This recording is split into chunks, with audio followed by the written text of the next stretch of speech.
In the White House, President Eisenhower signs the proclamation that makes Alaska's entry into the Union official, nearly 92 years after Lincoln's Secretary of State bought the territory from the Russian Tsar for $7 million. The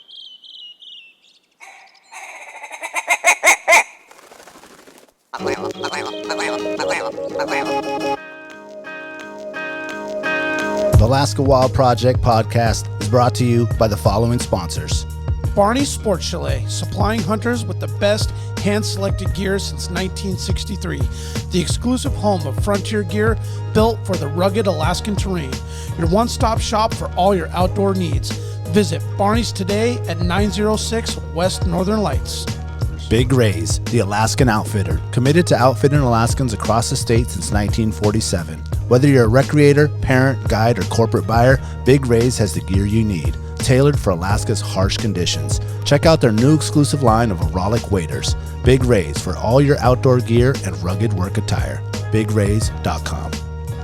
Tailored Restoration 24-hour emergency home services, helping Alaskans restore their dreams since 1972. Services include fire, water, mold, post-emergency cleaning, repair, and remodeling.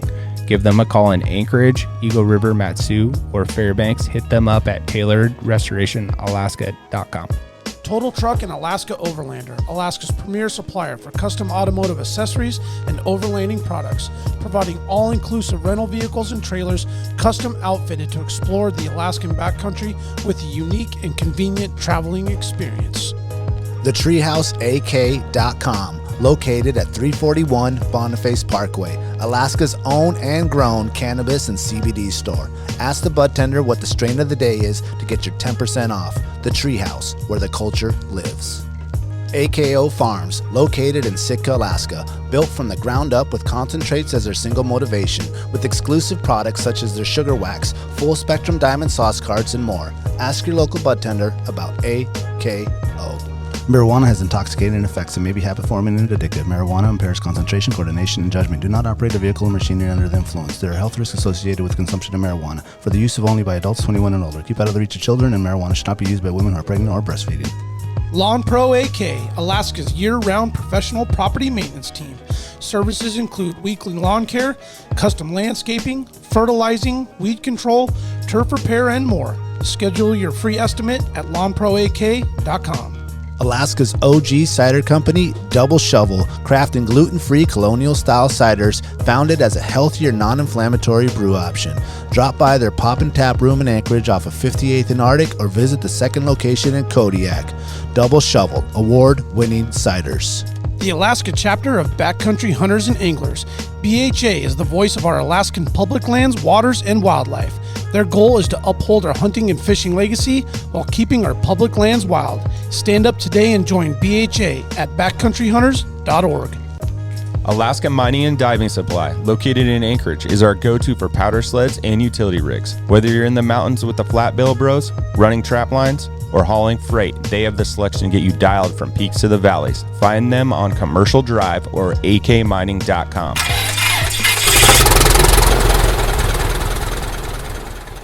Yeah, Got a little distracted there.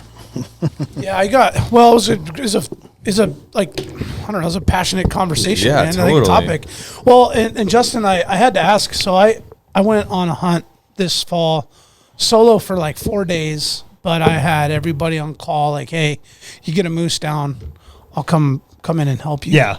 And so, but I knew though that if from the time I got one down to the time I would have help, I had to gut it. Oh, hell yeah. Like I didn't have that much time. Or get you at I mean, I least- was going to have to do as much work as I could until someone came to help me. Right. And I was prepared to do it, but after I got one down at the 11th hour, and I happened to have my brother and my other hunting partner that just randomly came out to help, just come out that weekend. So I ended up having some camaraderie and some help and got a moose down. But I mean, 2 or 3 guys even doing a moose is, you're sweating when it's all said and done. It's not easy. Your back's a little achy, Yeah. and you're trying not to cut yourself and the whole thing. But to think to do it alone, I mean, you must have been very strategic in terms of, like, did you tie the legs back and use So I used my pulleys or anything? My Barney's pack frame to prop the leg up, and my buddy that I was hunting with had told me that tip Okay. To get the leg propped up, to give you that space to get under the armpit and get that shoulder cut off and get that rear quarter cut off. But yeah, I mean, I've been on a lot of moose hunts, a lot of kills, and still to this day don't walk up to one and not go, "What have we done?" Oh man, they're just such a big animal. God, dude. Yeah. It's an effort, man. Yeah. Yeah. So yeah, even when you got tips. 2 or 3 guys, like you said, it's still a lot of work. I mean, you know, a rear quarter's 120, 130 pounds. Easily. You know, and in the unit we were hunting, you got to leave everything on the bone. Oh yeah. You know, so it's a lot of work. We're using sleds to get them out, the quarters? Or No, you're it was packing just straight pack frame right into the Barney's pack frames. Yeah. So what? I mean, like a solo sheep hunt, a solo caribou hunt. You know, you can debone stuff. I can pack the whole thing out. Like, was the plan to go in alone the whole time, or did somebody back out? No, so we went in with 4 buddies. Okay. One buddy killed early and flew out early. He had to go back to work. Partner of mine, Kevin Wilkerson at KUIU, he had flown up for his first moose hunt. And then there were 3 of us, and we just decided to split up. We were running lower on days. The moose, we weren't seeing as much moose activity we'd seen in there in past years, and we knew there was a bull around the corner. So I went after that bull while my other 2 buddies stayed together to hunt another bull, and ended up killing him the next day. And then, you know, sent them an in-reach message, bull down, and I started working on him. And they flew in there after I had gotten him, broke down all the way, and then they packed out half. And then they flew back out while I packed out the other half, and then came back in and got me the next day and the rest of the meat. Really worked for that moose. Yeah, I mean, literally, like I was saying, one of the toughest things I've ever done, and have no desire to do again. It's cool to shed it off the block and say, yeah, I broke down a moose by myself. Yeah. But man, it's a pile of work. Pass on the next opportunity. Yeah, I'm good. Well, how long did it take? I don't know. was my next question. I mean, I shot him right at first light. I got up out of my tent. It was about a half-mile hike. Had the bull with 3 cows, knocked him down right away, and probably 6-7 hours would be my guess, somewhere in there. All right. So yeah, were you using the poles too? Did you have poles? Yeah, trekking poles, and then where he went in, he died in a bunch of nasty brush, and luckily there was some thicker brush in there, and I was able to utilize some of that. Yeah. But yeah, pack frame, brush, trekking poles, like everything I had. Yeah. And literally went through every knife blade I had. Breaking him down. Yeah, like, yeah. You know, just you're a little bit sloppier by yourself and just breaking blades and Yeah. Yeah. Well, yeah. You're rushed. You feel pressure. Yeah. Even though there isn't any. Yeah. But Yeah. you're doing it by yourself. Well, Man, that's someone can gangster. sneak up on you pretty quick too. So I think you got a little adrenaline. True from that. you know? yeah, a little heightened. Yeah. Well, what brought us to this topic was Dallas Seavey just finished the Iditarod. Congratulations. Yeah. First place today. Number 6 broke a record. Yeah. And he had the 2-hour delay, about a week ago, roughly? Mm-hmm. Yeah. In the race where he had a conflict with, I'm sure, a very stressed out, winter Oh man. ridden, poor ass moose out there. I mean, Thinking a they pack live of wolves is coming all after of it. I mean, Yeah. God, they just live the roughest goddamn life. Oh, dude. A lot of critters, and he downed it, and he didn't. Did he just not gut it at all, or didn't? No, gut he it gutted enough? it, just not. He didn't get all the organs out, is what I heard. Yeah. Okay. Yeah, the little bit I saw in the news, he started the process so that he did it to the best of what he could do at the time and the conditions and where he was. And I guess it wasn't to whatever guideline standards they decided. I wonder if Yeah. he knew, and he was like, "I'm willing to take that, and I'll, 2 make, hours, also- I'll yeah. make up for it and win this motherfucker." Yeah, well, you got a hurt dog or two. And, Oh, come on, and, man. you Yeah, know, Yep. that's he's the worst worried about part. his dog. That's like his kids, you know? Right. Yep. Sure. One of And the dogs sure. went to intensive care, right? Yeah. Yep. And I'm sure as you're trying to clean this thing, the dogs are howling and crazy, and Yeah. you got to tie them up and just What a full mess, mayhem. chaos Oh, that yeah. is. Yeah. Yeah. Yeah. Yeah, and to let alone like the risk to himself, like when you're out doing that kind of stuff and Well- you're remote like that, you could die. Like if you made Totally. an error. And Or cut an artery, or I mean, all the things. Yep. And then, is that really on your agenda? When you're all the shit you're thinking, going through, how sleep deprived and man. zombie you are when you're, and then all of a sudden, Yeah, the adrenaline of the moose Yeah. and your everything dog's happening. getting stomped and the whole thing, and now I you're mean, wet, right? Well, and it's a close encounter. On top of that, attacking your dogs, like I imagine, it's not just a quick stomp and run off. Like he probably had to yell at it, or get frantic, or We had to shoot it, no? Yeah. Yeah, I mean, just leading up to it. Like, I mean, or you know. Yeah, and when it You probably died on the trail. You probably don't want to kill the moose at on first. top of your dogs. Yeah, Right. you want to like see if you can get it to go away, and then shit. Okay, plan B. I got to put it. It keeps coming back. Right. Sure. I wonder if the Iron Dog boys, if there's a rule in there. If they blast one with the machine, they got to They just haul it out and tie it, dragging it behind. Full throttle, 75. I'll have to ask some of those boys. They're Got going- that expedition out They're there. going so fast. It would have to be like a you hit one, not aggravated one. Yeah. Well, on that They're there topic, 80 on miles the an snow hour. machine, Yeah. I just went to Lake Louise and went ice fishing this past weekend with a buddy of mine. I've been trying to go. I went with him a couple times. Never had no success, and so I finally went with a friend who's like been doing it.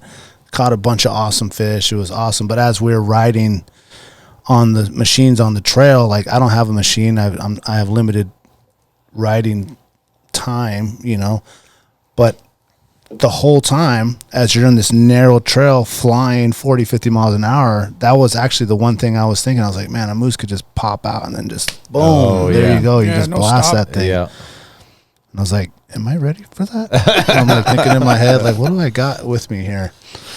So it was just something that you don't really think. I mean, I was thinking about it the whole time because I knew that the Dallas thing happened. Yeah. It was just in my mind, like, be ready for that. Or you come around the corner and there's some dog sled. There's a team of dogs. Yeah. Yeah. Ain't that the truth? Yeah. That'd be It's an nervous. issue in itself. But spring break's been nice. It's been warming up and feeling good. And I feel like summer's around the corner. Yeah, hoping so, man. It's been a long, brutal winter, hoping for some relief. Yeah. It's funny because Anchorage, it's been nice, but it's just been dumping in Girdwood. I mean, they yesterday Better there than here. They can have it. And the resort for some reason is underestimating the amount of snow they have, underreporting. So like on Sunday they said there's 5 inches. There's like 18 inches on top. And then yesterday when I looked at I drove back to Anchorage, my kids stayed down there to ski with their mom, and the snow report said 5 inches again. And there was like 16 inches on the hood of my car. Do you think they do that so less people show up? I have no idea why they would do that. It's crazy. Got that. They always have like over-reported snow, not under-reported. Like it's like, 8-inch day. We used to get automated texts. It's like, oh yeah, we had a rule, 8-inch day, go down. Yeah. But now it's like under-reporting. It's crazy. There were some pictures of the lines today because today there's 2 feet, and they went from chair 4 about 100 yards. Brutal. Well, I've spring break never too, though. seen lines like that. So It's spring break too, though. yeah, it's spring break. Kids are out of school, It'd be a so fun day. everyone's down there. Yeah, but lots of snow fun still down there. It's nice when it snows down there and doesn't snow here. Yeah, that's perfect. Yeah. If you ask me. Oh yeah. I'm sure Justin would agree. He, his roof, snow, Yeah. that thing was Yeah. No more snow. No, thank you. got complicated. Over it. There's a lot of shovels left on roofs. Just left up there. I'm one of them. I left it up there. I saw it. My son reported it to me the other day. I was like, damn it. I left 2 up there for a few days. I thought I got them all. Well, it's funny you had mentioned earlier, like, there's no fear you're climbing around up on the mountains on some side of some cliff with a backpack full of stuff, and you have no fear. But you got to take them Christmas lights down. Oh, man. Oh, man. Oh, man. Life threatening. Just Yeah. Honey, come hold the ladder. Yeah, exactly.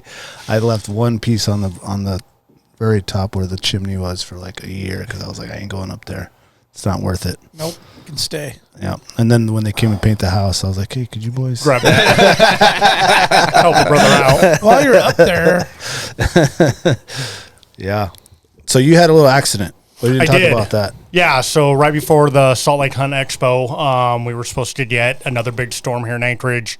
News report kept talking about roofs caving in, shovel your roof, and they gave a couple of indicators and said, like if your doors start sticking, things like that, you're at your weight max. And our front door started sticking. I was getting ready to go out of town for a trade show, and saw my neighbor up shoveling his roof, and I was like, I better just do it. I tried to find some other people to get it done, and just, with how much we've had, there was They're nobody slammed. open and available. Yeah. So went up there to do it myself. I got about 75, 80% of the way through, 20th time up and down the ladder. And that last time I needed to go up on the roof, I got to the very top, the ladder slid out, fell 12 feet, landed and broke my arm in 2 places. 12 feet. God damn. Yikes. Yeah. Didn't stop you, though. It didn't, no. So I iced it up that night. I didn't even go to the hospital. I thought I was good. And then woke up the next morning and it looked like my wrist had swallowed a softball.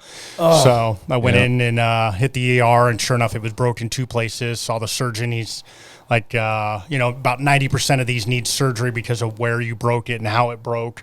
And he's like, but we're going to put you in a cast for a week. Go do your work trip, come back and see me, and then we'll take it from there, see how it's healing. And how many weeks later were you killing bucks and hogs? Yeah, so a week. Yeah, so I flew down to do the Salt Lake. Slow you down, Justin. No, it was just a speed bump. So There it is. I flew down to the Salt Lake Trade Show, worked that show, and then we flew to Texas for our annual hunt down there with the Toboso Ranch from the Salt Lake Show. And I did that hunt and then flew home from there to come back and see the surgeon. And while I was down there on that hunt, I thought it was going to end up being a gun hunt. It's traditionally an archery hunt for us. And while I was down there, my good buddy Kevin Wilkie killed his buck that first morning. And while we're riding in the truck back, he kept looking at my cast and looking at his release and looking at the bow.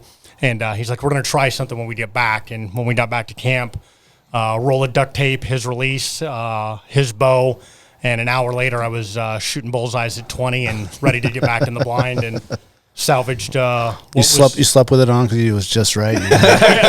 So not even going to take it off. Well, we took measurements to make sure everything you lined did? up so Okay. that when the next day when we put it back in, everything was in place, and ended up having a great trip and salvaged the bow hunting trip and was able to. What a hunting partner, dude. Oh yeah, Kev's the best. So. I mean, he was like, I will not let my boy be denied. no, I like he was. Well, he was did get just his as- first day, too. Yeah, He was good. He was just as excited as I was, though, to get it done. Like he was Sure. his bow, his arrows, his release, and It's like he "Have wanted at to it, get man." his done. So he's like, let's see if this works. Yeah, That's awesome. yeah, it worked out great. And he's like, if you don't mind, just do a quick Robin Hood shot with the cast on. Yeah, and oddly enough, so I've been a bow hunter my whole life, like single digits as a kid shooting a bow. I've busted 1,000 knocks over the years shooting groups, but I've never had a Robin Hood. And on that trip, re-zeroing his bow, I shot a 3-arrow group in the bullseye and ended up Robin Hood, doing my first Robin Hood off of his arrows, his bow, his release, with 2 broken bones in my arm. Yeah, it's up on the screen behind you. It's Yeah. pretty. Yeah, It's legit, dude. And for people who don't know what Robin Hood means, Unless you're an archery guy, right? yeah, Yeah, it's just- when you put one arrow within the other arrow. Yep. Yeah, bust right through the nock and you put it into the other arrow. Yeah. Oh, So, yeah, Kevin Costner. yeah, rather be lucky than Yeah, good. yeah, so, That's right. Yeah. What was that Robin Hood movie called? It had a different name. That one was Not with the one where I wore the tights. Oh yeah, Men in Tights. that's the second best Robin Hood. Yeah, First best The Kevin Robin Hood movie Costner was one. the Kevin Costner one. yeah. Oh yeah. What was that one called exactly? I don't know. I think it was so just long. Robin Hood. Was Yeah, I it? think it was just I think Robin you're Hood. right.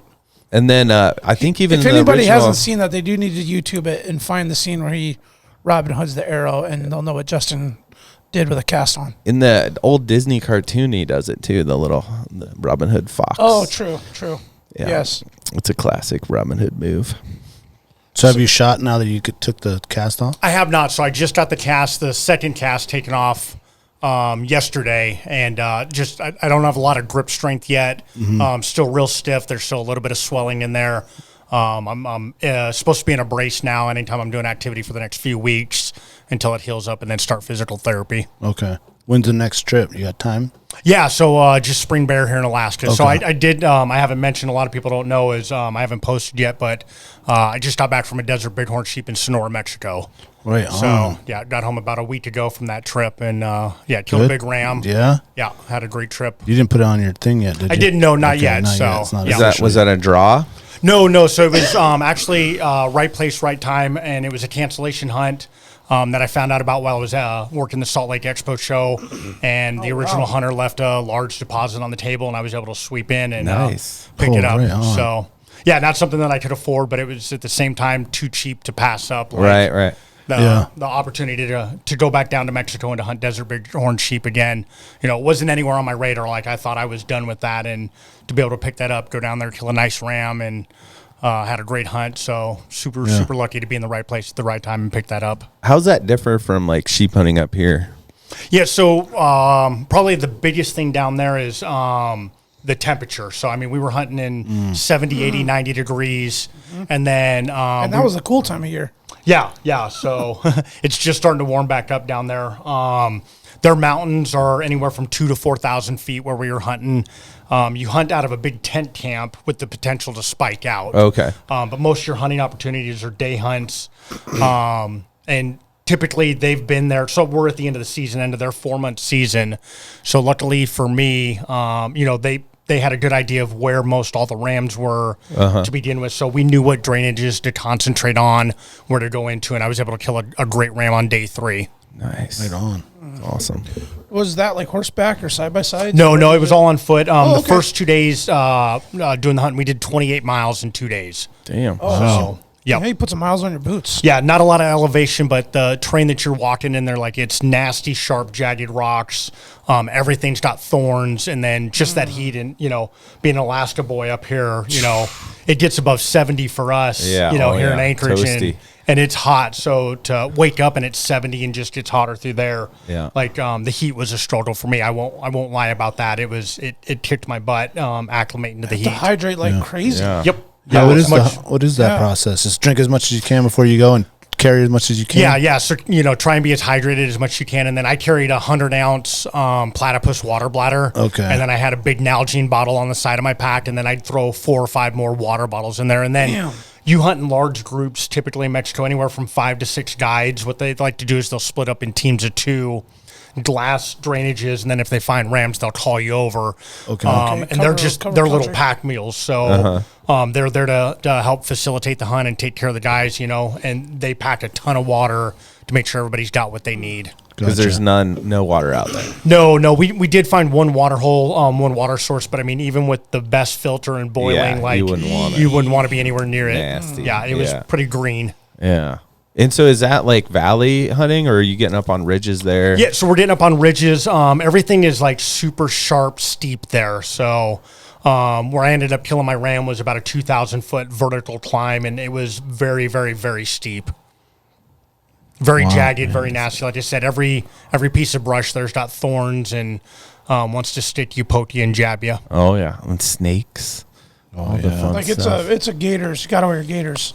So we didn't just because of the heat, so honestly. hot. Oh, I bet. Like gators are God. a great idea, Be but overheating. you just wear a tall leather boot to compensate for Okay. that. But I mean, literally 90% of the hunt, with the exception of the first hour in the morning when you wake up, we were in Gila hoodies, which is our lightweight shirt at KUIU, and then lightweight katana stretch woven pants, like you're unzipped, side vents unzipped. Yeah. And yeah, it's hot. It's like hunting your hottest day in summer Alaska. On a hot year. On the hot. Yeah. Mid-July. So, but, a difference with us sheep hunting here in Alaska, we're packing in all of our gear. You've got all your survival gear on you. You got your down products on you. your You tent, got your your rain everything, fly. yeah. Yeah, your tarps. We're there. You're carrying a few snacks, a light jacket, and then just water. Right. Sure. Optics. Yeah. Yeah. That's gotta feel good. Yep. Just light- clipping along. Just Yeah. Yeah, you're Especially on carrying your way light back. and tight. Yeah. So, but it's a very optics intense hunt. So big glass, big spotters, big tripods, and you're glassing 2, 3, upwards of 4 miles, trying to Oh, pick shit. out 150-pound brown sheep out of brown rock. Right, Yeah. right. Oh, yeah, that's very hard to find. I'm Yep. sure. Man, sounds awesome. What's Sure the does. regs on those? It's full curl or what? How do they do that? No, so there they don't really. You just try and kill a mature ram, and typically a mature ram down there is in that 6, 7, 8-year-old range. They'll get sheep that live 9, 10, 11, 12 years, but those are pretty rare. Just the environment, the harsh conditions. Well, they Typically, don't last that long. a big mature ram is going to be 7 or 8 years old. Yeah. Did you see a bunch or just We the one? did, yeah. So we saw day 1, we saw quite a few sheep. Day 2, we only saw 2. And then day 3, we ended up getting back on those 2 that we had seen and killed one of those rams. Okay. Right on. That sounds awesome. Man. I always wonder about the you said Gila. I've been calling it Gila this whole time. How that stuff. I was like, up here, I never found a use for it. I was like, if I go down fishing or something like that, it'd be good. How does that stuff? Yeah, so for me, it's become my go-to base layer. Like it's super stretchy, super soft. It's UPF 50.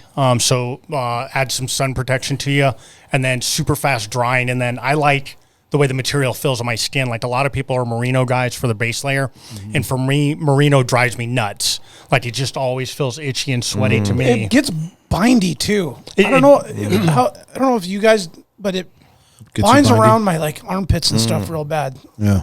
I don't know if that's just merino wool, but. So, and then I run super hot as well. Again, being an Alaska guy, like I run hot, so it's super lightweight base layer, and it's been my go-to since we launched it 2 or 3 years ago. How do you spell that? It's Gila, and it's Gila after the Gila Forester or Gila area down in New Mexico. Oh, I thought it was after the Gila monster. critter. Yeah. Yeah, nope.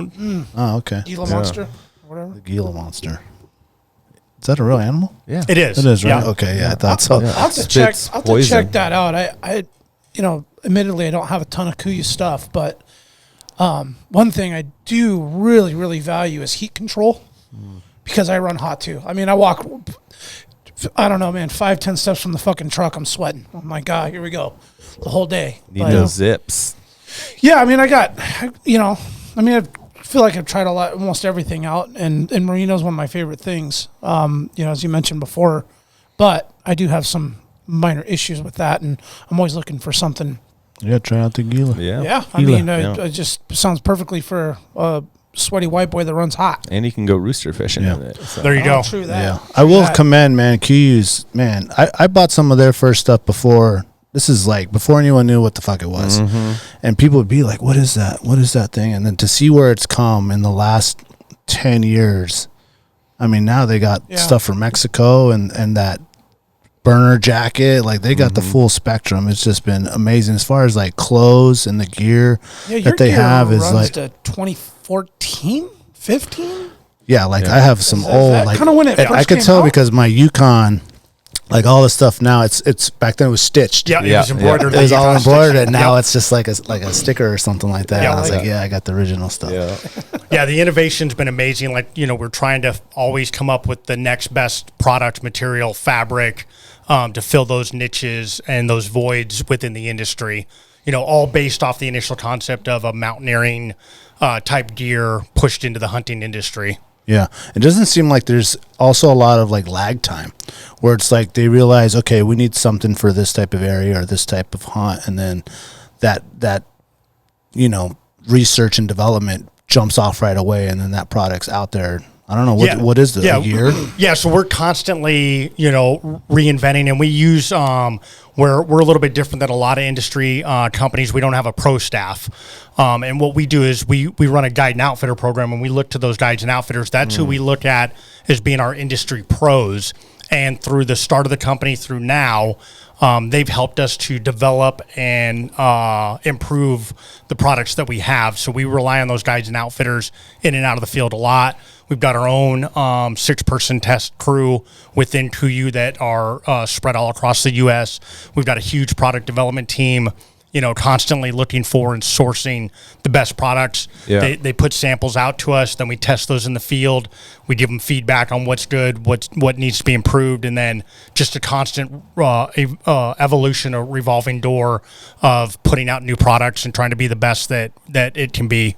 Yeah, and even fixing things on stuff that's already been out. Like, Yeah. seen a lot of improvements on the packs. Like that was one of my first big mountain packs I got, and even seeing one now, like just the little slight things that have been fixed or changed and added and stuff. It's like, oh man, they're actually really thinking about this stuff. Yeah, night and day difference from where the company started in 2011 to where we are now. And we try and educate, the consumer on that. Like, you'll get guys that are like, oh yeah, I tried their packs back then, and they're I didn't like them. Right. We're constantly trying to make things better and then trying to educate the consumer on what we've done to make it better and why we feel it's the best. Yeah.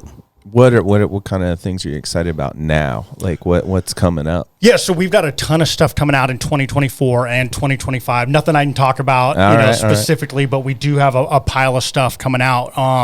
And just a constant, like I said, reinvention of what we've already done, and then some of those new areas that we've come into in the last few years, specifically in the whitetail line And our mantra with that has kind of been warm and quiet. Yes. We've got, you know, constantly looking at that line. We introduced our first waterfowl line back in September with waders. I saw those jacket. waders. Yeah, and hell yeah. it's done phenomenal. We partnered with Sims, 2.5 years in development, trying to put to what we thought was the best waterfowl hunting wader on the market.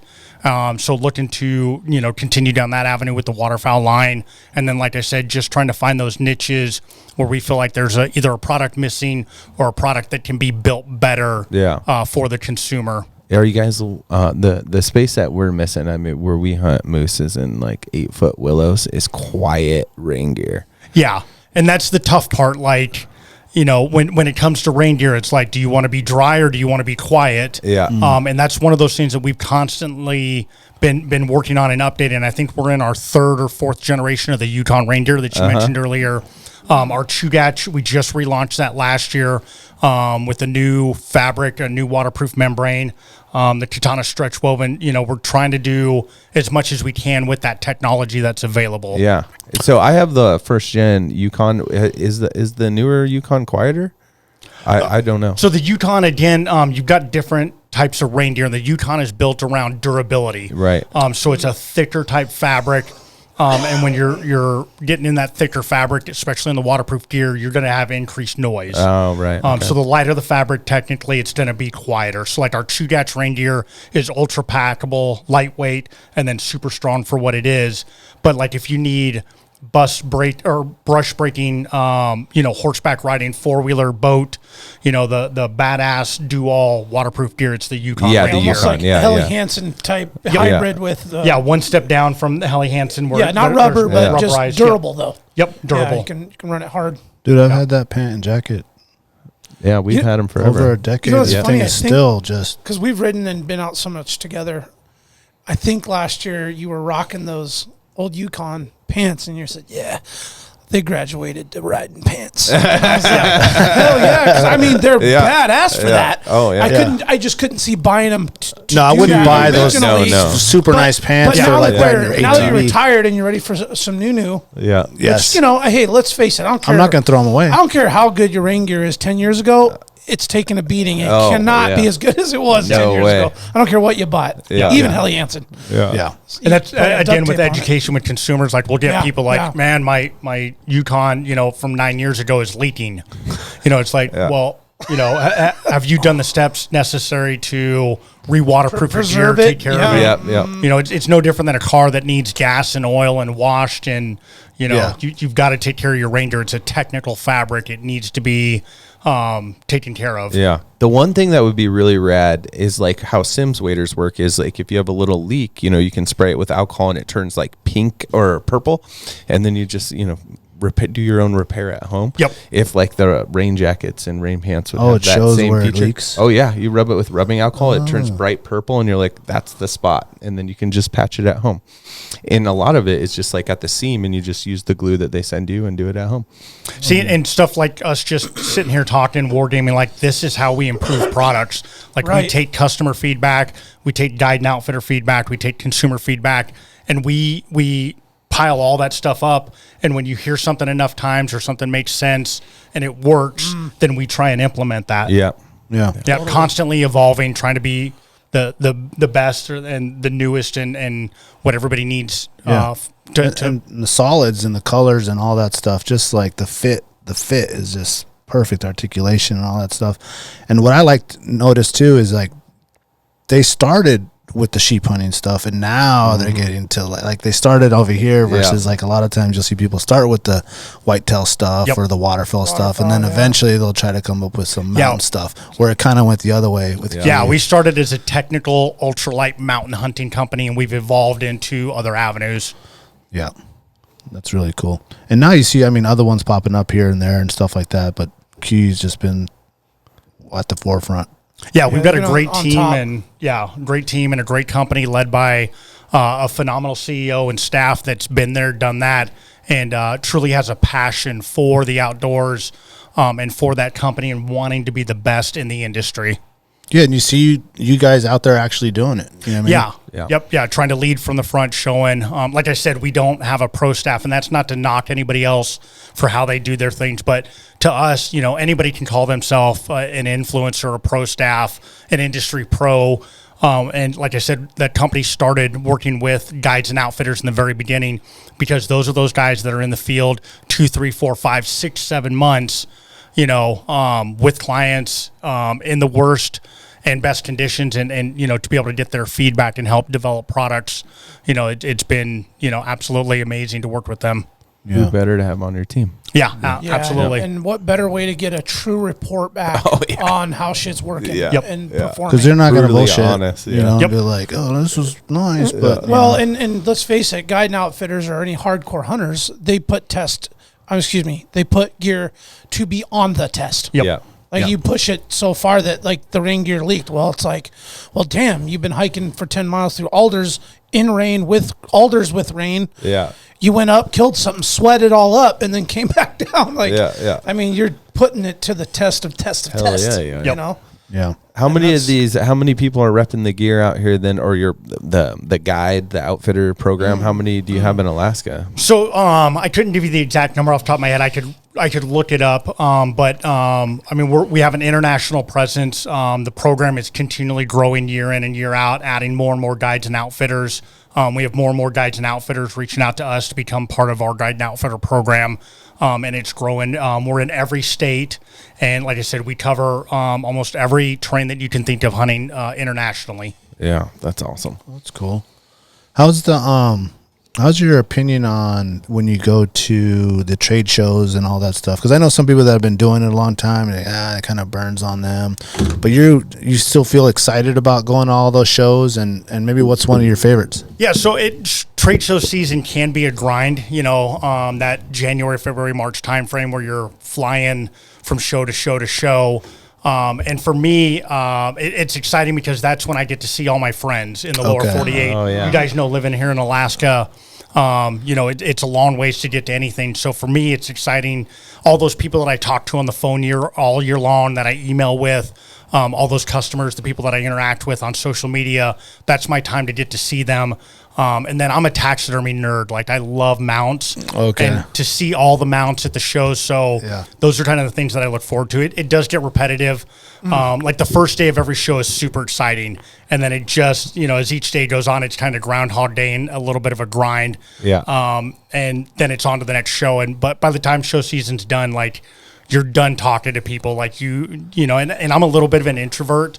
So I'm a homebody. I'm an introvert. Like, I'm pretty to myself. So by the time show season's done, like, I'm done. I'm ready to book a hunt for 10 days and not talk to anybody. Exactly. Head to Mexico in the mountains in Sonora. Nobody speaks English and chase desert sheep. Socialized out. Yeah. Oh, I bet. But those trade shows are great, especially for us as a company where we're direct to consumer. We're not in stores. Yep. So like, our booth is packed from the time they open the doors all day, every day, because this is the customers, a lot of these first customers, chance to actually put their hands on, try on a specific product that they want, touch and feel a fabric. See the new. Yeah, see the newest products that we've launched. So, yeah, I've had multiple friends that when they were looking at stuff like, oh, can I come try yours on? What size are you? Before they go order, because you can't find it anywhere else, Right. Yep. And I noticed recently that you guys have also been having stuff at some of the local sportsman show, or is that maybe where? Yeah, so about 3 years ago, we introduced the Ultralight Tour, and we've got a team in Texas and a team in Michigan that started the trade show circuit down there, the smaller shows. So we've got our big booth shows that we do for all the big international shows, but we introduced those ones where they hit all the smaller local shows. And then last year was our first year to have the Ultralight Tour here in Alaska. We did 7 shows up here, Kenai, Sheep Show, things like that. And that'll kick off here for us again in April. I believe our first show is the Kenai. We're going to do the Matsu Valley. We're going to Fairbanks this year. Nice. So, yeah, that's really cool. Just being able to expand again to get more consumers to be able to put their hands on the product in person versus just seeing it online. Yeah. Right. Yeah. What would you say if there is one, let's say there's a group of guys up here, girls that are trying to go hit up one of these shows, want to go check it out? Like, is there one that stands out like, oh, you should check this one out first if you're going to go out? Yeah, so we run the same booth setup at all the shows. So honestly, it's whatever's most convenient for you, whether you're on the Kenai. Like I said, this will be our first year going up to Fairbanks, so we'll have a new market up there. And then we're doing the Matsu Valley show. So like any of those that are close enough for you to be able to make it to, you're going to see the same stuff that you would at any of the other shows. Okay, that's good to know. But I was more like, if you're going to travel out of state to one of these like big, the Sheep Show or SHOT Show or one of these other ones, is there one that you're like, oh, this one's the coolest? Yeah, so the Sheep Show is my favorite. Like you guys already know, I'm a backpack sheep hunting fanatic, but the Sheep Show is one of the smaller ones. But I like the crowd. I like the people. SCI is an amazing show. It moved to Nashville last year out of the Vegas Reno circuit. And Nashville is an amazing town if you've never been there. And they really open the doors to the SCI crowd.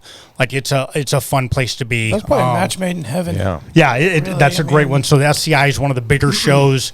There's a couple thousand vendors that are at that show.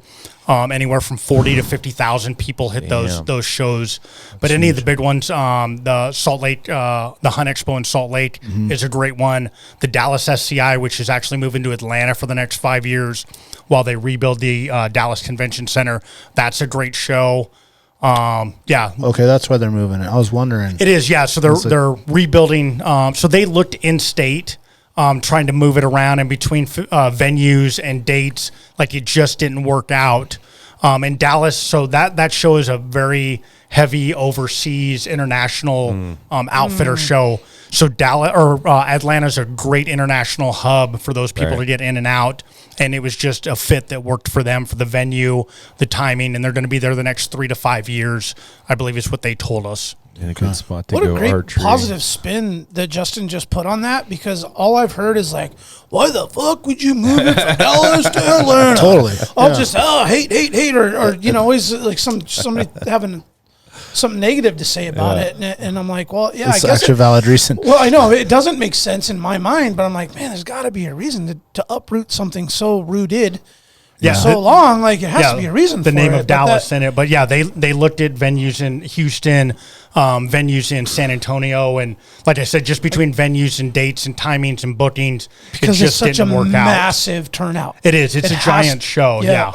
And Atlanta is a big. Oh, I mean, it's and it's in the South, and it's still got the allure and the. I mean, they have some of the best archery hog hunting in the world. So in Georgia. The entire South is just enriched in hunting, fishing, outdoors culture. Totally. So I think that it'll be a good fit. It's exciting to go to a new place, and we'll see what it's like. So a lot of people wondered what it would be like for moving from Vegas and Reno for the SCI show to go to Nashville, and it absolutely smashed it out of the park. It put new life into the SCI show. Hell yes. A new crowd. That's good. A new venue, a new place to go, and the last 2 years have been a phenomenal event to go to the SCI. Yeah, lots to do too, right? Outside of the show. Absolutely, yeah. Like I was saying, the crowd or the town really came out for the show. Like the restaurants and the bars, and you've seen lots of billboards welcoming the SCI. Oh, cool. Yeah, just a really positive vibe. Great crowd, great environment to be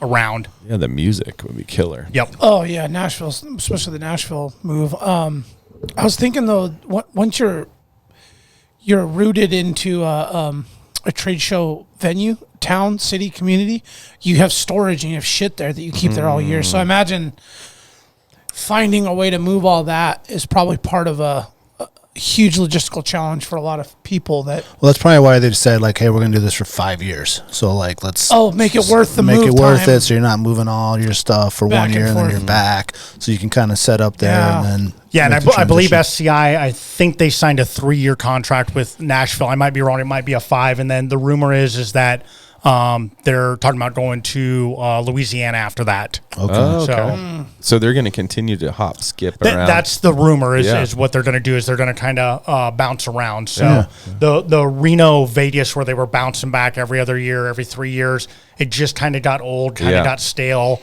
Reno, love Reno. I've got friends there. It's not an easy place to get in and out of, especially internationally.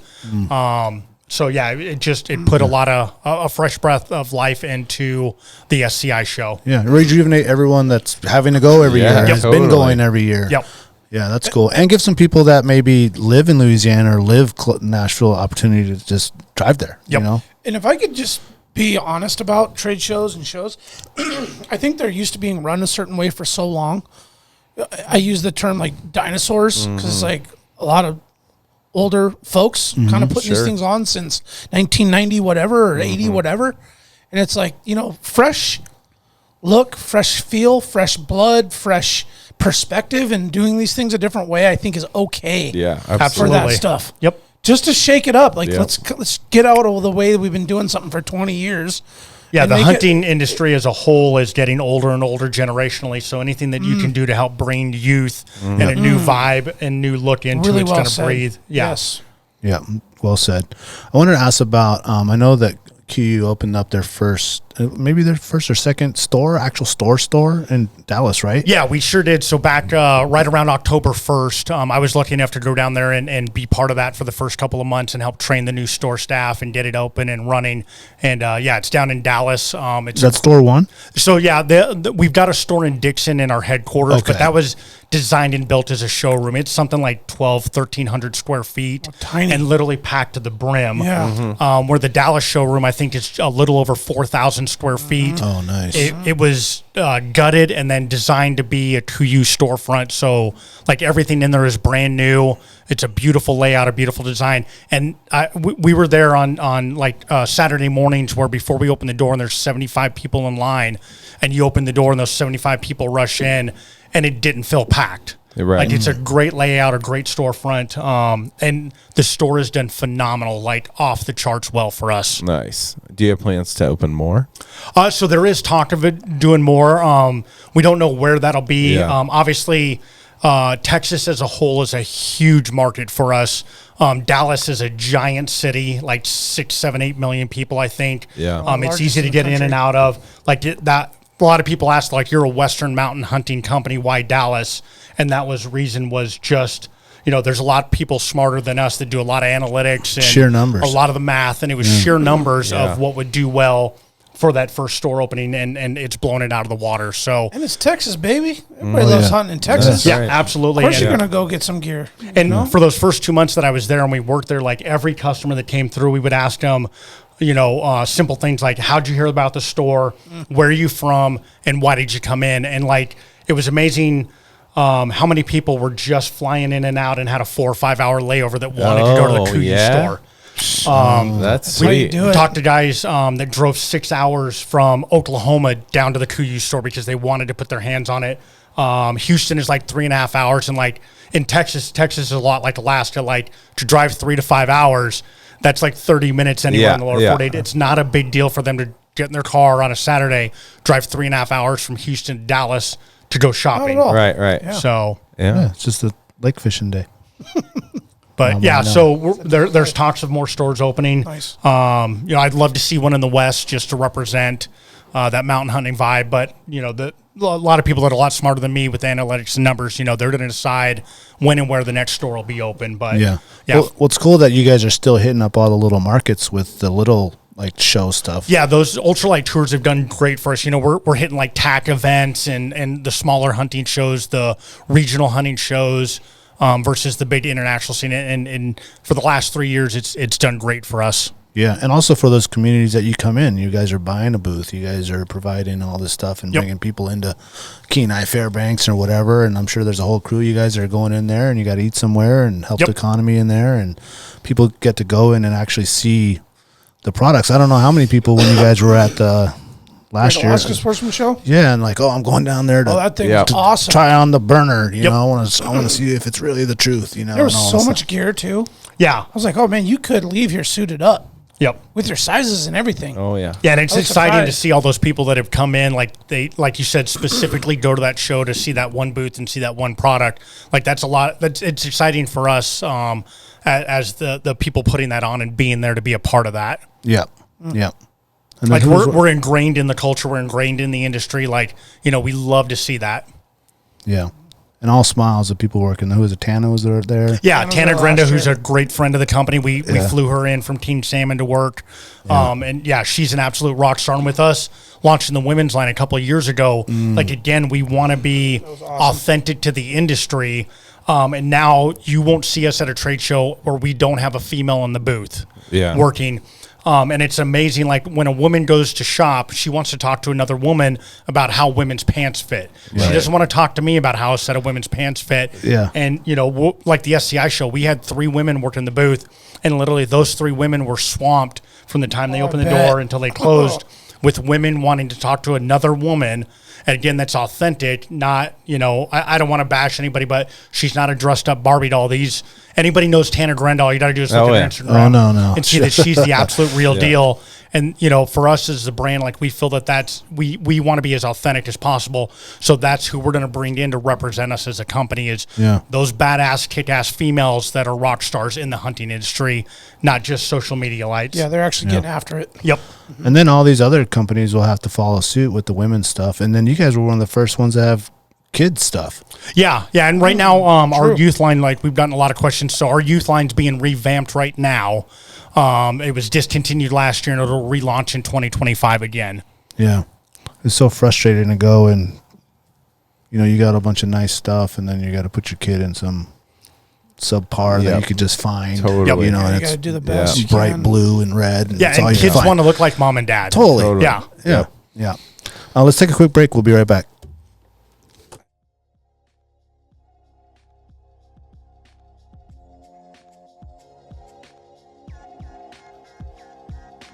Barney's Sports Chalet, supplying hunters and outdoor enthusiasts with the highest quality gear and equipment since they opened their doors in 1963. Barney's carries exclusive brands such as Alpaca Rafts, Sitka Sims, Exo Mountain Gear, Hilleberg, and much more. Barney's prides themselves with keeping a huge stock on hand of various top-of-the-line tents, footwear, sleeping bags, optics, cross-country skis, just to name a few. Barney's is also the exclusive retailer of Montana knives, Seek Outside, Kafaru, Stone Glacier, and their in-house brand, Frontier Gear of Alaska. Barney's has a superior selection of top-rated boots, sleeping bags, dry bags, mountaineering gear, electronics, and accessories. Need freeze-dried food or mountain snacks? They got that too. Barney's now has an amazing new paperback catalog available for in-store pickup or online order. Visit them today at barneysports.com, or even better, stop by the store in Anchorage at 906 West Northern Lights. If you want the best, there's only one name in the game, Barney's Sports Chalet. Alaska Mining and Diving Supply, located in Anchorage for 47 years, has expanded 3 stores. The main store, the largest Skidoo sled dealer in North America, also has Can-Am, Sea-Doo, Climb, Suzuki Outboards, Honda Outboards, generators and snowboards, Kingfisher boats, and so much more.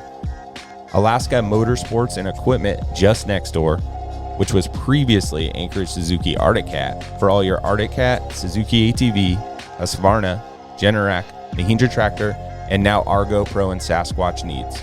And to round it out, also next door, the brand new Alaska Mining Superstore, for the largest selection of recreational and light commercial mining equipment anywhere, period. The Alaska chapter of Backcountry Hunters and Anglers. BHA is the voice of our Alaska public lands, waters, and wildlife. From national level policy work to engagement with boots on the ground projects from Kotzebue to Ketchikan. BHA performs public land cleanups, hunting and fishing clinics, and community education to help take your game to the next level.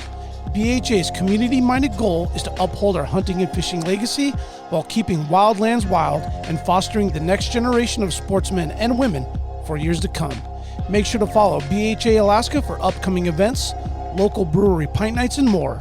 Stand up for Alaska public lands and waters by supporting the Alaska chapter of Backcountry Hunters and Anglers. Join us today at backcountryhunters.org. The Treehouse AK, your one-stop dispensary located at 341 Boniface Parkway. When you pull up to the Treehouse, you'll notice the beautifully hand-drawn art by Alaska's own Ted Kim. Once you get inside, you're going to see many of the same people that have been there since they opened. The bud tenders know you and what you like and what new product you should be checking out. The store is super clean and the music's always on point. The Treehouse and local owner Josh Boots is a staple in the cannabis culture through his music, community givebacks, and a lifetime desire to bring the people of Alaska the best products available. The Treehouse always has at least 25 strains available, and they're all shown prominently deli style in clear, openable jars so you can see and smell your options. Other products include edibles, concentrates, vape carts, pre-rolls, flour, dab rigs, and anything else you need, they got it. They also have some pretty sick merchandise for sale. Check out the treehouseak.com, or better yet, stop by the Treehouse today and get started on their loyalty program. Remember, you must be 21 years of age to enter their store. The Treehouse, where the culture lives. First. Ooh, there you go. Oh, yeah, caribou call call. in segment two. Yeah, how do you like yeah. that one? Cherry Lau's one of my favorites. Yeah, you like it? Yeah, I'd say top three. Cherry top Lau. three faves. Really? Yeah. Top 3? Because he usually comes out in the spring, right? Yeah. Isn't this when it always releases? Mm-hmm. Yeah, no, I think the Crimson one is mine. Oh, that one's coming real soon. We have all that Crimson's rhubarb one of my other that we just favorites, yeah. pressed. So, yep, it's on the way. That'll be like in another month probably. Nice. Yeah, we're growing. We're gonna grow all the mint here. So about 6 weeks. Okay. Yeah. I like that beery one that you guys released a couple weeks back. The Forest Bittersweet. No. The Snow White. The collab. The collab. Yeah. Yeah. The graph. Yeah, that's like That one's it's a cider, but it has beer as an ingredient in ale that we brewed it with Magnetic North. I would say that if you were going to introduce any new cider person into the game, that would be the perfect It's a little cider. brackish. It's a little it's a little beer insider. Yeah. You guys need to call that the brackish pond or something, Yeah, dude, or it's the pretty fucking brackwater or something, dude. 'Cause it's pretty fucking good. you nailed man. it. That was good. That's it. Okay. Yeah. We'll mix of fresh and salt. Justin, how about a little history on before you became involved in KUIU? I know you had a long time in the service.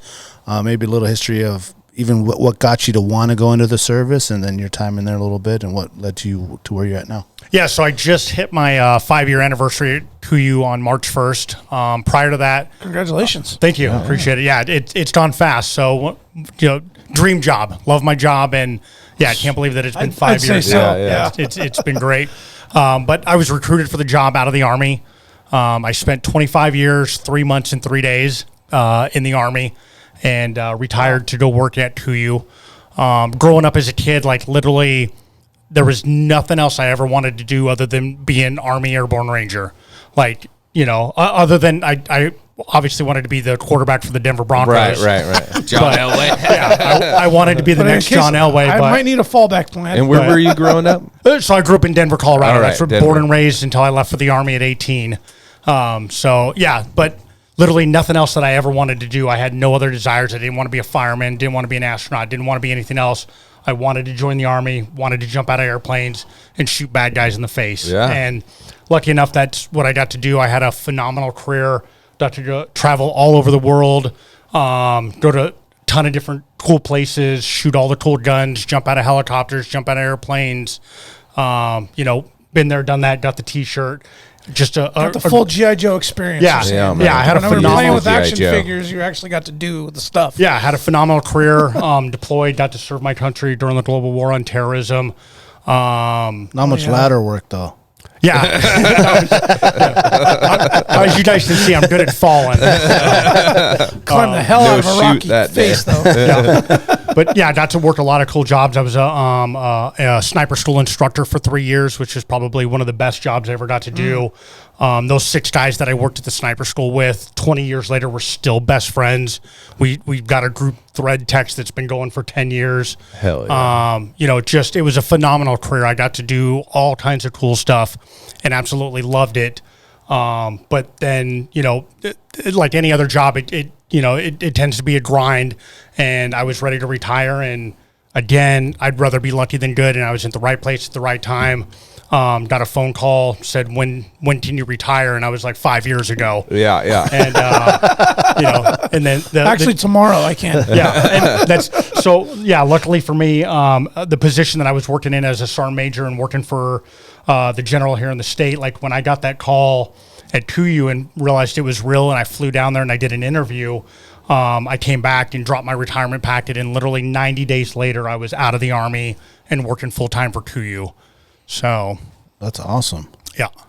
And you were able to stay up here. I was, yeah. So I work remote for KUIU. For those that don't know, KUIU is based out of Northern California, and that's where the founder, Jason Hairston, and his wife, they grew up. A lot of people ask all the time, why is KUIU in Northern California? And that's why. That's where Jason Hairston grew up. where he lived, where he started the company, Right. Where he started Sitka out of. So that's where KUIU started in 2011 and where it is today.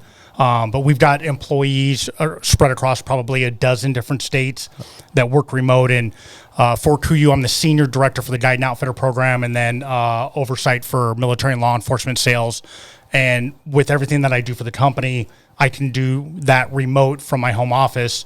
And if there was one good thing that came out of COVID, it was showing that you can be successful working remote. Sure. That you don't have to be in an office tied to, you know, that office and job working 9 to 5. Right. Yeah, the value's still there. Yep. Yeah. So, and one of the other great things that came out of all of this is that shortly after I was hired, the CEO that came to the company came to me and was like, we got a lot of big plans for you and a lot of things. You need to hire an assistant.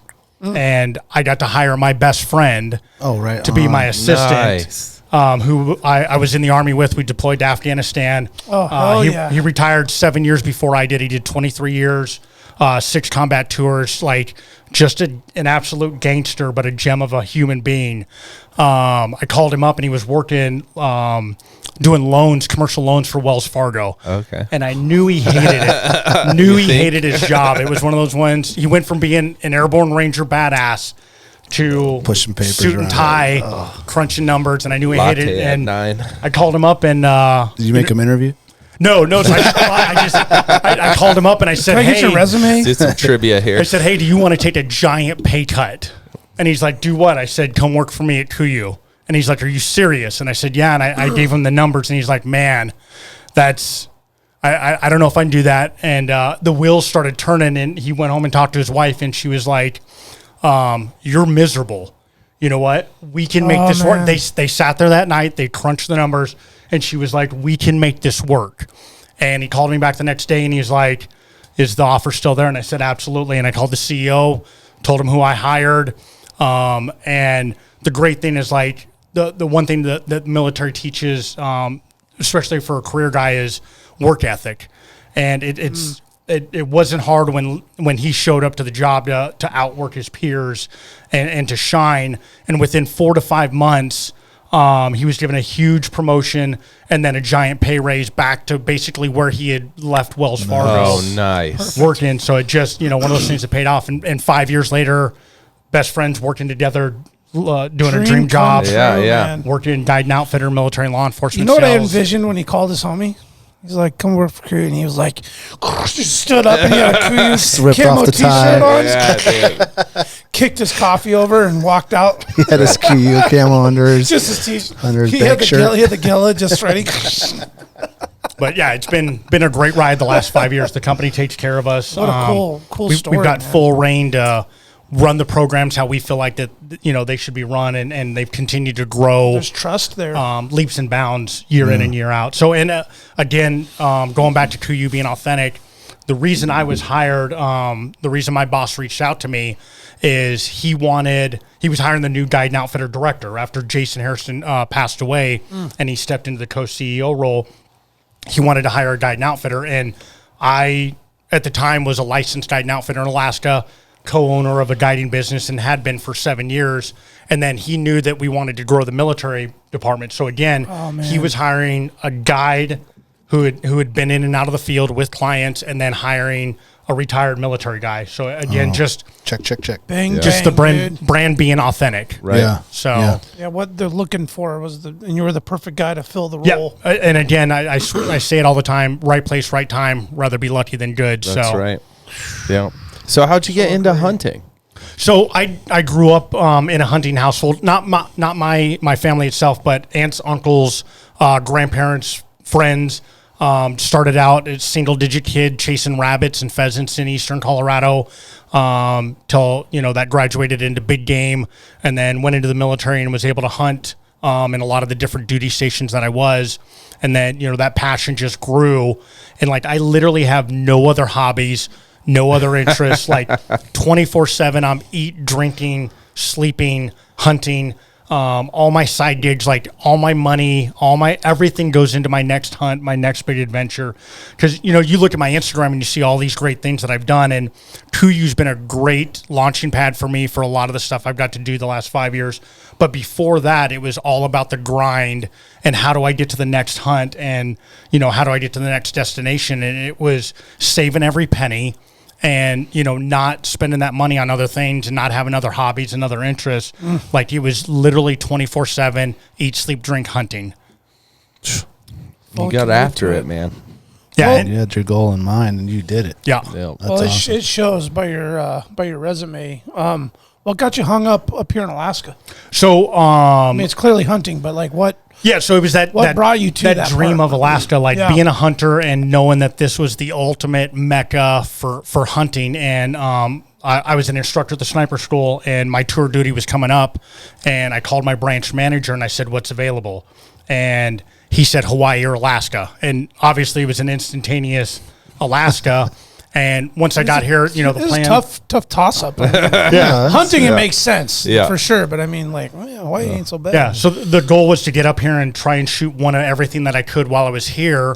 And then the global war on terrorism kicked off, and the ability to stay in one duty station for longer, doing EPCOTs and continuous overseas assignments. Like, I just did anything and everything I could to stay here until I ended up retiring. Yeah. Well, what year did you come up? I got here in 02. All right. And then what was your like target list? Like when you got here, you want to kill one of everything, but how did you go about it? The very first thing that I killed was black bear. So I came up here as a sniper platoon sergeant, and one of my guys lived in Wasilla. He was a local, and luckily got stationed back up here as his first duty assignment, and he introduced me into bear baiting and into his spot. Started my own bear bait spot, killed a bear that very first year that I was up here, and then Hall Road caribou.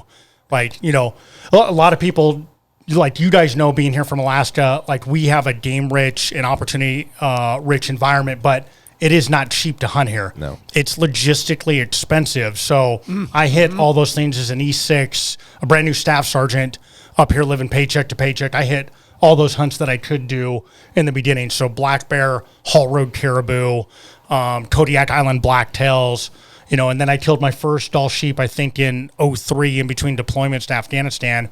And once I killed my first sheep, like I was hooked. Yeah. Like that was it. I've always been big into living off your back and surviving out of your pack, but like mountain hunting, doll sheep, mountain goats, like that was where it was for me. Yeah. I feel like once you do it, that's it. That's what you're doing. Yeah, that was the pinnacle. Or so you're not doing it again. Yeah. Yeah, it's or you just like, yeah, I'm going to just stay down in the lowlands with the moose. Yeah. I'm good with that. So did you already get everything you wanted up Yeah, here? so I have not killed a bison. Okay. So Oh, as you guys know, it's pretty hard. I've been lucky across the board. I've killed a pile of doll sheep, a pile of mountain goats, a bunch of caribou, brown bears, black bears, grizzly bears. I've been lucky enough to shoot 4 muskox since I've been man. here. But yeah, the bison has eluded me. Yeah. Have you taken them all with a bow? I have. I've taken every single thing yeah. here with a bow. So yeah, I try and bow hunt as much as I can. I do some rifle hunting here and there. But bow hunting is absolutely my passion for sure. If I can bow hunt it first, I'm going to. Yeah. Where was your first, or what was the first doll sheep with a bow? How'd that go down? So my first doll sheep with the bow was in the Chugach, and that was back before it was a draw area in the 14 Alpha area of Oh, Chugach. right, yeah. And the year prior, an Army buddy took me in there, and I killed my first ram with a rifle. And I went back in there the next year solo, and ended up killing a ram on that first hunt with a bow. Did you put a stock on it, or was it? I an did, yeah. ambush? So I glassed him, watched him bed, and then put a stock on him and came down from on top and shot him in his bed at 60 yards. Hell yeah. Nice. 60, that's a long shot. At that time, it was a long shot. With today's technology, 60 is a chip shot for the most part. So Yeah. if you've got Forget good archery technology guy. and shoot. So, and since then, I've taken, I think, 6 doll sheep with the bow now. Fucking A. You complete so the rad. slam So I just completed my Grand Slam of sheep. with the one you just got? Yeah, down in, or no. So the one before that was Stone Sheep. Okay. In Okay. British Columbia last August. Oh, let me pull that picture up, man. Yeah, phenomenal. So Is that this one Yeah, here? that's that one. yeah, Yep, Dude, that gorgeous. terrain is So, crazy. Man. As you can see, so I've been all over the state of Alaska, which is absolutely gorgeous. Like, looks like a postcard. But where I killed this stone sheep in northern British Columbia is hands down the most beautiful spot on the planet I've ever been. Glaciers, you know, the subalpine lake, how green it is. Like, it was like it came out of a movie or out of a book. It was absolutely breathtaking Out of there. this world. But that was my 4th species of North American wild sheep, and completed my slam. Slam number 2290 in the book. All right. Wow. Yeah. Oh, congratulations! Thank you. man.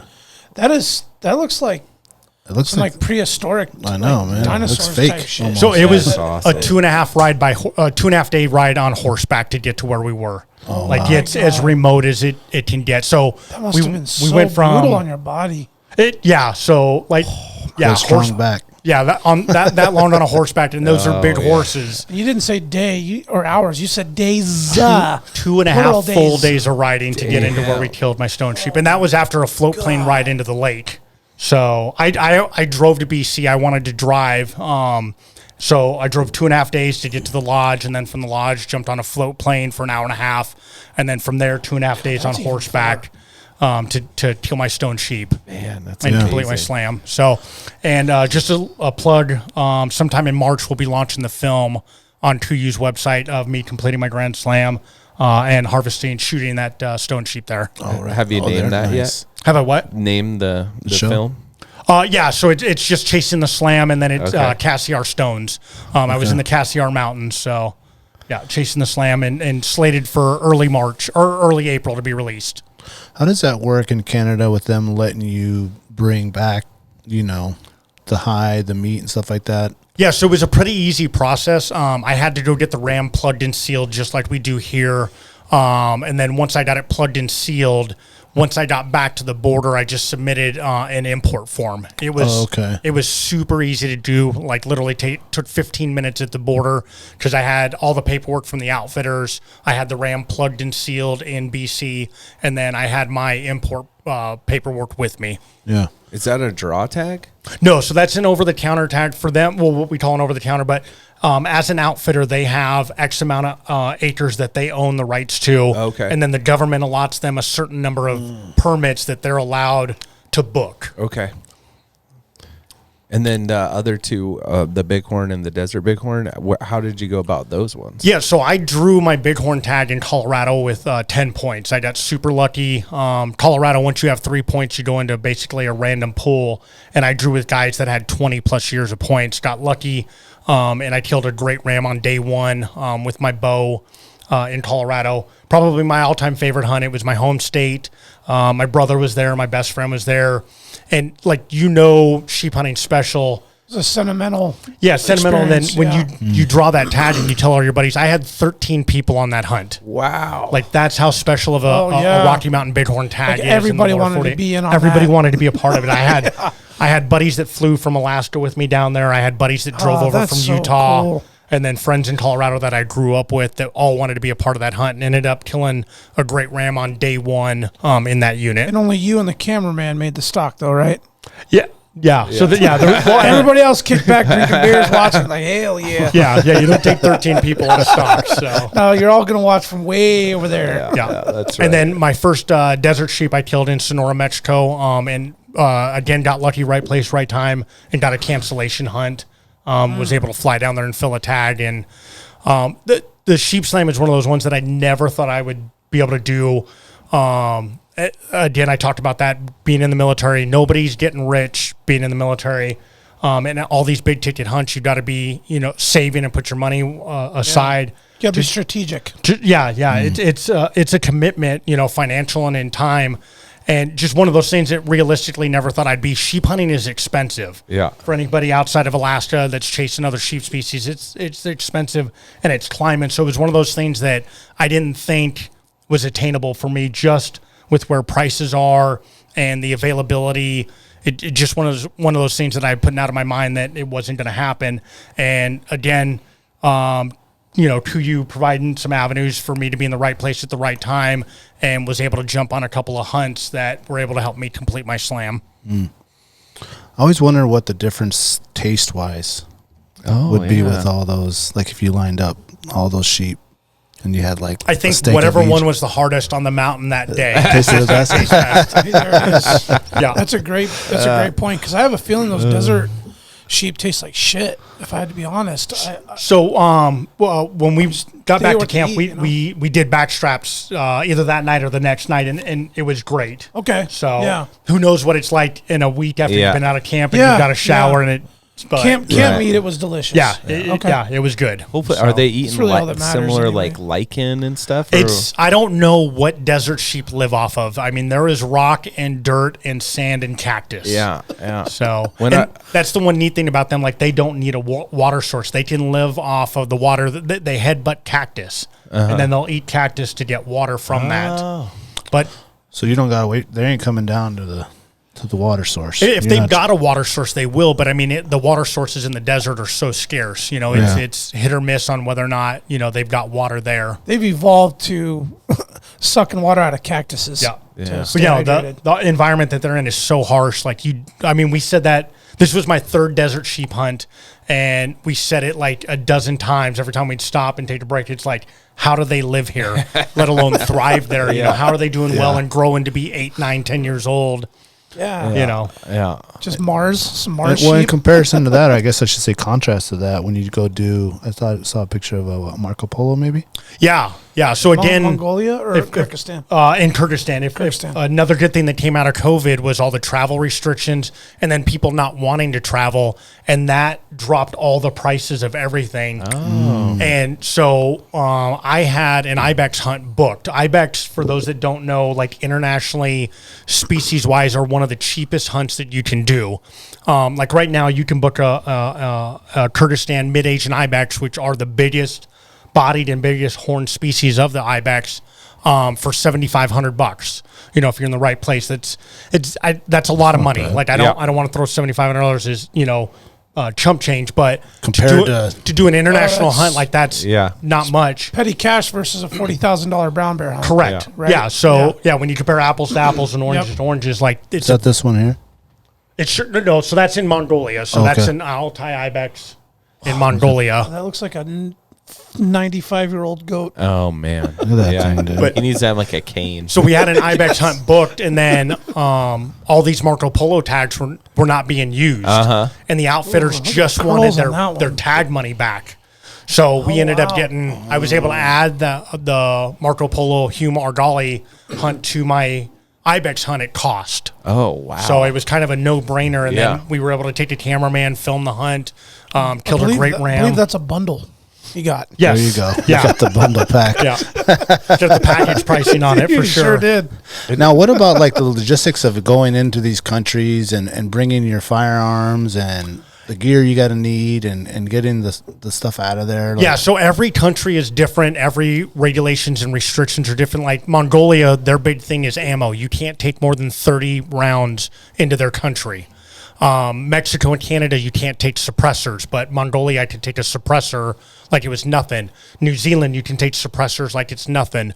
Every country is different with what they allow, what it takes.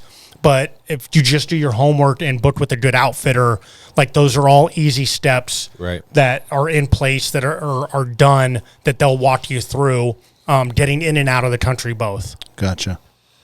That makes sense. And this hunt here, was this on foot? This was in Mongolia. This is a Gobi Ibex. We hunted both species Ibex in Mongolia, the Altai Ibex and then the Gobi Ibex. And then we stayed in sheep herders' yurts. Okay. And then each day we would drive to the base of the mountain range, glass for Ibex, and then you would go on foot from there. Okay. And then we would stalk the Ibex and look for them from these glassing points, and then would make our approaches from there. Archery? No. So that's one thing for me. What, you couldn't get 60 yards in one of those things, Justin? So come on, what kind of hunter are you, bro? Any animal on the planet is killable with a bow, Yeah. like any animal. But when you talk about the financial and time investment into these hunts, like I don't consider myself a trophy hunter. Like I'm a horrible trophy hunter. Like I shoot the first good thing of everything I see. But on these international hunts where you're putting, 2 or 3 years of logistics, 5 years of saving, and you've got a week to get it done. Yeah. I'm going to take my rifle every time. Yep. Yep. And then you have multi-species and I like your style. How you want to go archery, but you probably have no qualms picking up a rifle, do you? No. Like I absolutely I'm love. I'm trying to tag that critter. Yeah, I love bow hunting, but at the same time, I want to come home with what I've put. Like you're not going home without it if you have the other option, right? Yeah, and we say that all the time. Like, if you want to be a successful bow hunter, don't take a rifle. Yeah. Sure. You know, sure. And that is true 1,000 times over, and I am guilty of that every time. Like, if I've got a buddy there, so I mean, that's how I killed my giant moose 3 or 4 years ago with my buddy Adam Grenda out on the peninsula. I killed a 75-inch bull that scored 243, like a bull of 10 lifetimes. Dude. Yeah. And I took my bow, and I had my bow, and we hunted 9 days, and Adam had his 338 Ultra. And that bull came out, and I took Adam's 338 Ultra, and I killed that bull. and I have not lost a minute of sleep since. Yeah. I love it. I love it. I just feel like as a guy getting into archery, you know, like even this year, I was walking around my little sweet spot I found this year with a rifle and a bow. And I'm like, this is like, you're not really committed to the bow with the rifle on your back, guy. Yeah. You know, and I'm like, but I'm out here solo. Yeah. It got down to the 11th hour. I actually had a chance. I had my bow knocked, rifle loaded. Like, if he comes over here, I can shoot him with the bow. If he squirms out, I'm going to shoot him with my rifle. Like, I made the decision. I'd rather get him down than not. Yeah, and that's an individual choice, and nobody should be hating on anybody for that. No, you know, I just hunt it how makes you me want, feel. when you want. It makes me feel better, especially a man of your success. I appreciate that. And your hunts. Yeah. That is like, I don't even lose wink of sleep over grabbing that 338. That's right. And putting it down. Like, yes. Yeah. All right.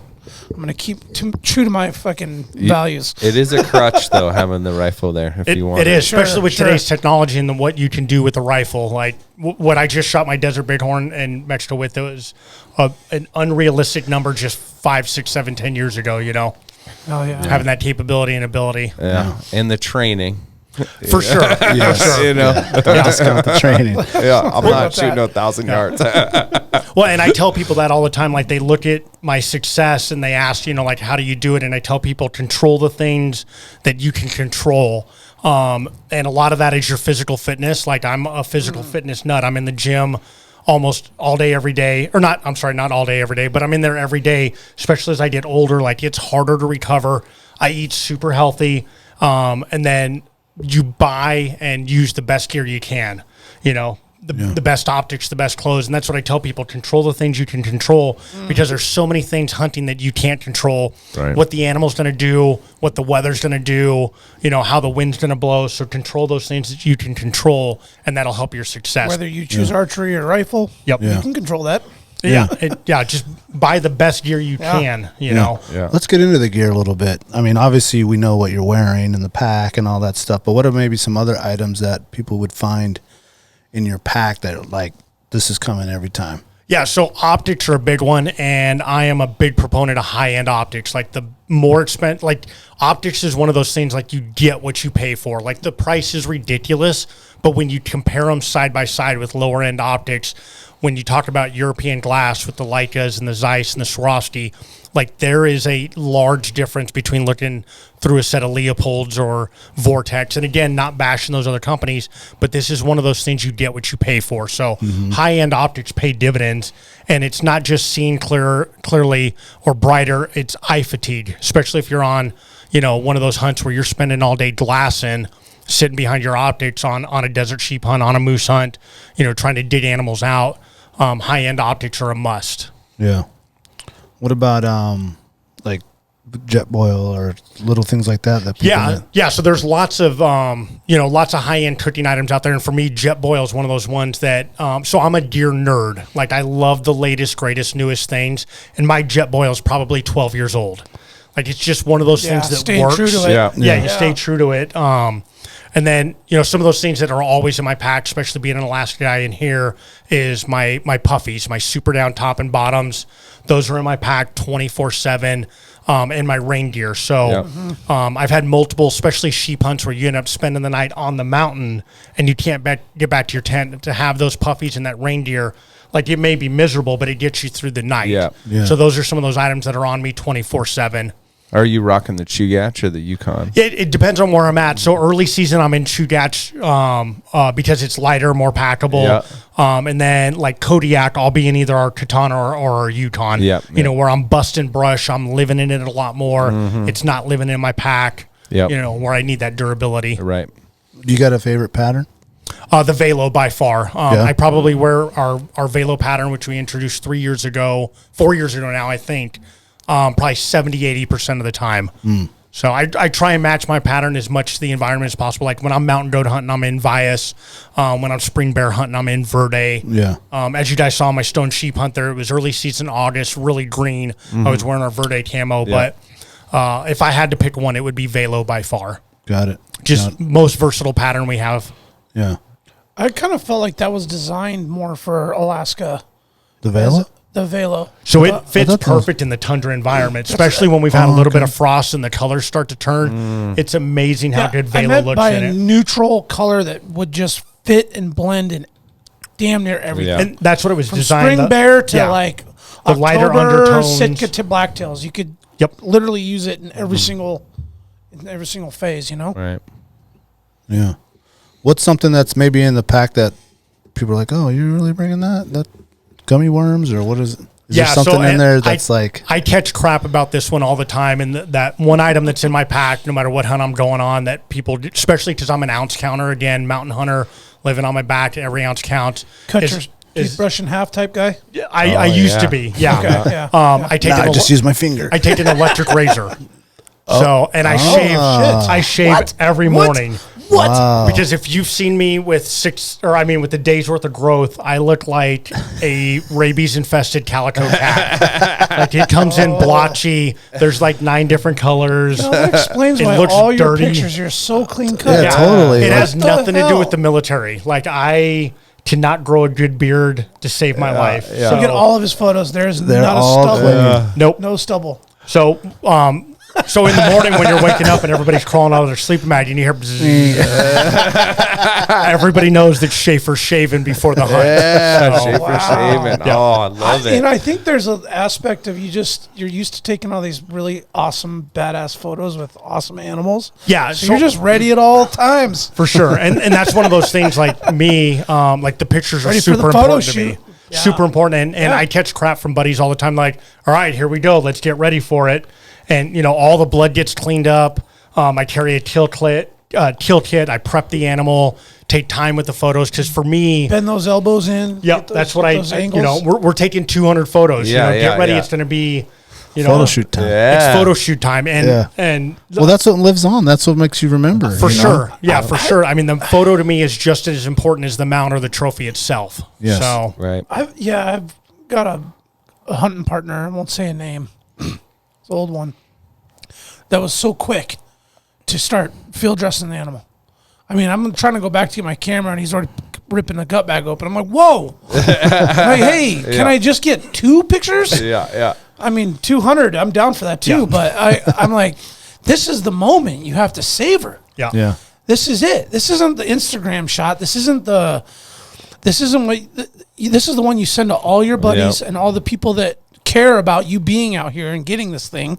They want to share it and see it as much as you. Yep. So this is a representation of this hunt, this Yeah. experience, this kill, there's so much behind that photo that's more than just the cool photo, Yeah.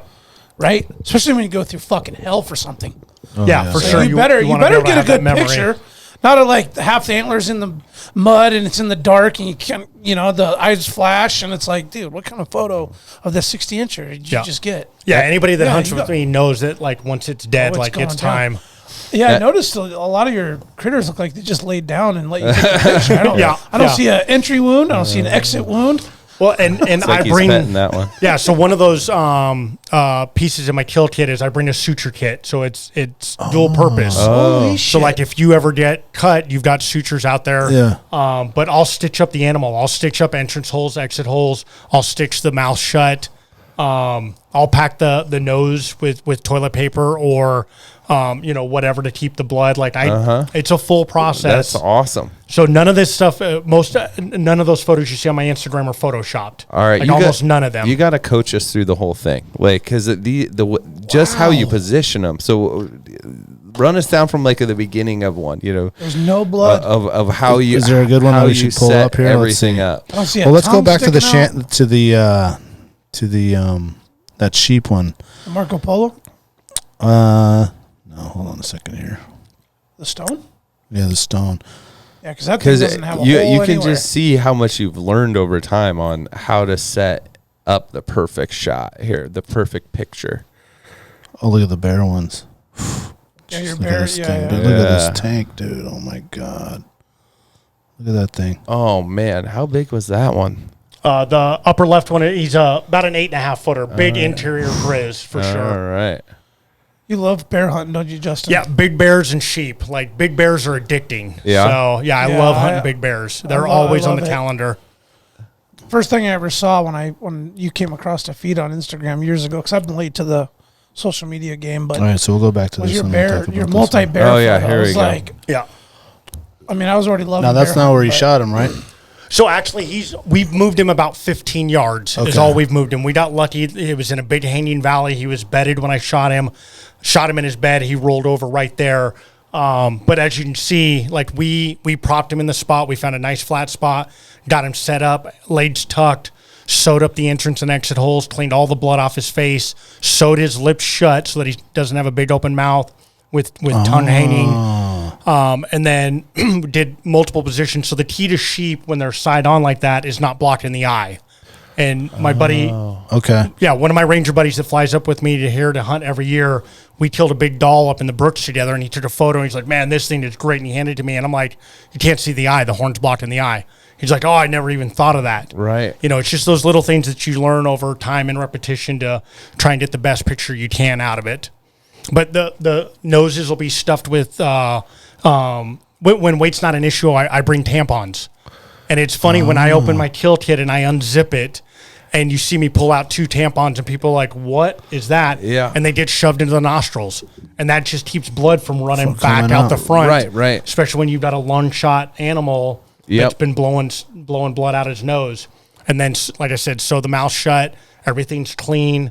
That's Yeah, the you're key. using, The like- mouth shut is because Yep. or else So you're, hard to or else do, you're getting a tongue yeah. flopping out Yep. and teeth and And it's stuff that I already have with me as part of my medical kit. You know, Right. I've got a set of sutures, tape, tampons. All that stuff can be dual-hatted for medical Right. purposes. And then when you sew it, are you sewing like the cheeks? Just the front lips. It's Just one little loop and then a square knot. Really? Yep. just to hold Oh the jaw, my gosh. the jaw weight. And then you kind of position them so they're lifelike and proud. I think that, Yeah, you want propped up as much as possible. Get the chest up off the ground. Like bears are hard, even when you kill a big bear, Oh, man. to make a bear look big. And one of those key things is to pile up and then put it under his chest. You know, get you a mound built. like or- this one right here. You have a good little like you put that rock under there. Yep. Yeah. Yeah, you just get their head Or a and log chest or up off the something. ground, and just give them a little bit of depth and life back into them. man, that's so cool. But yeah, I love the really photo thought about taking aspect of it. That part of me is a huge part of the hunt and I'm the with trophy. you on that, man. Yeah. I like that.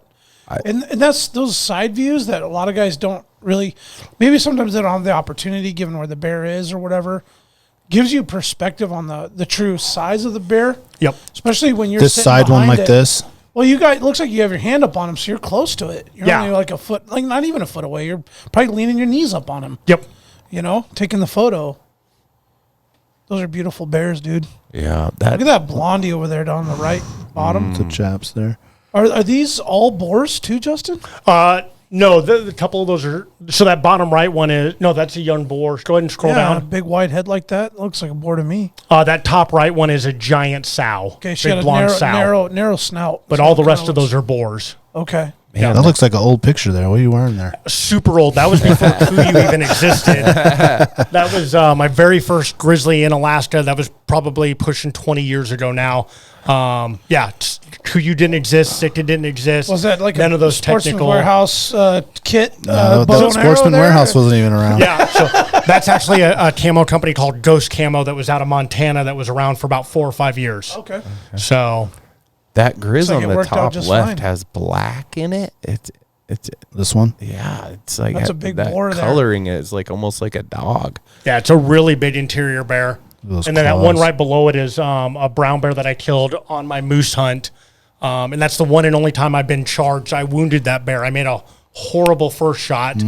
And me and Adam grinned again. We took off after it, got up to where we saw the bear go into the alders. So he charged you first, so the intention wasn't to take him? No. So we were moose hunting. Okay. And we get set up on the glass and knob, and Adam's like, oh, there's a big bear, and it's down there eating berries.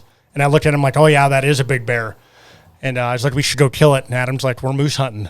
And I'm like, yep, yeah, we are. Because we're on like day 7, and like we had 6 weather days. Oh, And man. so You need to waste time with dealing with the damn bear. yeah, and we were there to kill a moose, and we were in an area with over-the-counter bear tags, And he likes killing bears too, so I'm sure this was not an easy decision. yeah, for sure. So we sit there 2 more minutes, and like all I keep glassing is this bear, and I'm like, we should go kill that bear. And he's like, we're moose hunting, Justin. Like that's all he's saying, and I'm like, yeah, but that's a big bear. He's like, we're moose hunting, Justin.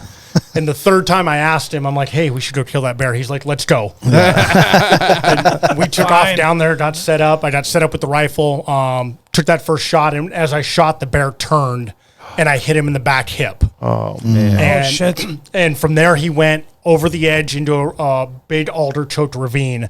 And we go down there, and we could see where the ground was tore up. And as we're walking down there, Adam's like, have you ever gone in after a wounded bear? And I'm like, no, have you? And he's like, no. And we get up to the edge, and we look down, and it's just the thickest, nastiest stuff. And both of us are like, oh, man. It's like, we got to go in there after that thing. And then all of a sudden, 30 yards below us, the bear just erupts, growling, and he's beating the snot out of a tree. And we're like, okay, well, we're just going to sit down here, give him 30 minutes. He didn't run to the bottom. We're like, so he's hit hard enough to where he didn't run to the bottom. Let's just give him 30 minutes, see if he dies. And so we just set up and start glassing for moose again. And 30 minutes later, Adam's like, I'm going to go on the other side and just see if I can glass in there and see him. And he gets to the other side, the wind switches, and the bear growls. We're like, man, he's like, gonna have to go in there after him. I'm like, yep, okay. So I grab his 338, check my Glock, make sure it's loaded, and I start walking in there, and I'm cutting. You can see his trail where he went through the grass. Okay. And I'm cutting the trail at an angle Tore it because all up. bears have a tendency to turn back on their trail, you know, for something following their trail. Yeah, So look back. Yeah. So I'm cutting the trail as much as possible, and it's super thick, and I'm going slow, and I'm moving through, and I get to a point where I hit the alders, and it's thick. And Like where you have to start weaving through it type yeah. shit. Oh, yeah. So yeah. I take the rifle and I turn it all the way down, and I'm looking through because I know that he's close. Like the tree that we had marked, like I know that I'm close. But if I go any further, I'm going to make a bunch of noise. And so I stand with the rifle, and I pick up 2 yellow spots, and they're moving, and it's his ear tips. Oh. And he's bedded, facing back, perpendicular on his trail, waiting for me. And so I can't back up at this point because of the steepness of the hill. I can't go forward because he's only 10, 12 yards in front of me. And So you kind of like slid down yeah, to it where was he was at. Yeah, it was a steep downhill So you can't that just was like, dropping turn into a and get river. back out of there. Yeah, it was dropping Okay. into a river drainage. Okay. So I just take the rifle and I come across. I find what I think is his front shoulder. Again, I can see his ear tips in brown, and then it's just an alder jungle. And I go to where I think is his vitals, and I pull the trigger, and the brush just explodes, and he's circling, and he's snapping and biting. And I immediately reload, and when I reload, he catches my movement, and when he catches it, he comes at me. And I shoulder the rifle, and I just pull the trigger. Not even aiming. No, I mean, at that point, I'm just pointing in his direction, and I pull the trigger, and I center punch him right in the chest at 6 yards, and it sits him down on his ass.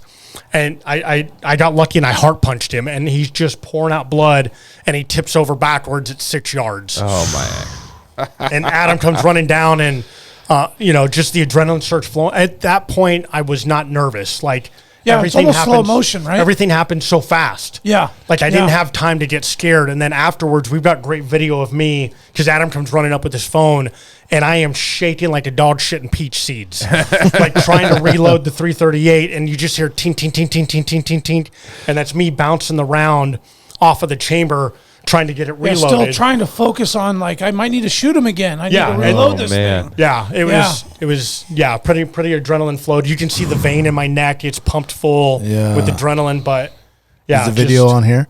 Yeah, it's on there somewhere. Man, that's incredible. Oh, dude. man. It's probably with the bear or the moose, but And how big was the bear? he was just a hair over 9 foot from nose to tail. Big boar. Yeah, great big giant boar. For that area, it was about as big as they get. And he's officially a brownie? He was officially a brownie. Okay. Yep. Okay. Yeah. Did you guys end up getting a moose? We did. So that's the same hunt where I killed the big nice. 75-inch Oh. bull. I killed really? I killed the bull Oh, the next shit. day. So if you click on the bear, there might be the video behind it. Wow, how that hunt came together, huh? Yeah, one of my all-time Holy favorite shit. hunts. Because I had been in Alaska forever, and I had killed one moose. I'd never killed a good moose. I didn't have a lot of interest in moose hunting. I had packed enough moose to where I didn't. And then I met Adam about 8 years ago when they first moved up here to Alaska. Right off the bat, he was successful with moose, and I just wanted one good moose. And he's like, "Come on out, we'll go moose hunting."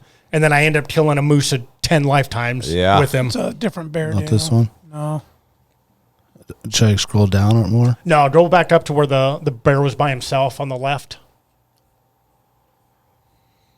Yeah, I seen that when we skated. Right there? It is. Yeah. Let's see if the video's on there. Looks like a good rundown of what you went through. Big old nugget on him. Oh, my goodness. That's a scary bear. That's right before we get ready to go. You can see how thick it is. That's what the bear went into. hell no. man. That's us In a getting ready to ravine. go down into there. That's me Oh, trying my to glass. God. The bear's literally 20 yards in front of me in Oh, that that's- brush. That is so thick. Oh man, look at how big that paw is. Whew. So that first Breaking shot, shit. I hit that alder and I just skinned his back. Oh, Yeah. So like if you zoom in on the bear, you can see in the middle of his back. Oh, that second shot? No, when the you- first shot. Oh, yeah. I'm sorry. The second shot when we Yeah. went into the alders Yeah. after him. Yep. When I could just see his ears and where I thought. Oh, and I right. hit that Just alder. enough to piss him off. Yep. And I just skinned his back. And then he spun. Because you when were he just saw me. guessing. You were like, I'm going to kind of think I he's did. right there. Yeah. Like and- I felt like I felt like I couldn't move backwards and I couldn't move forwards. I felt like it was a must shoot situation for me. And so I picked what I thought was the best of what I could see That was through a the point brush. of no return, right. man. Yeah. And I pulled the trigger and the brush exploded. He was spinning, but that shot ended up just clipping hair off his back is all it did.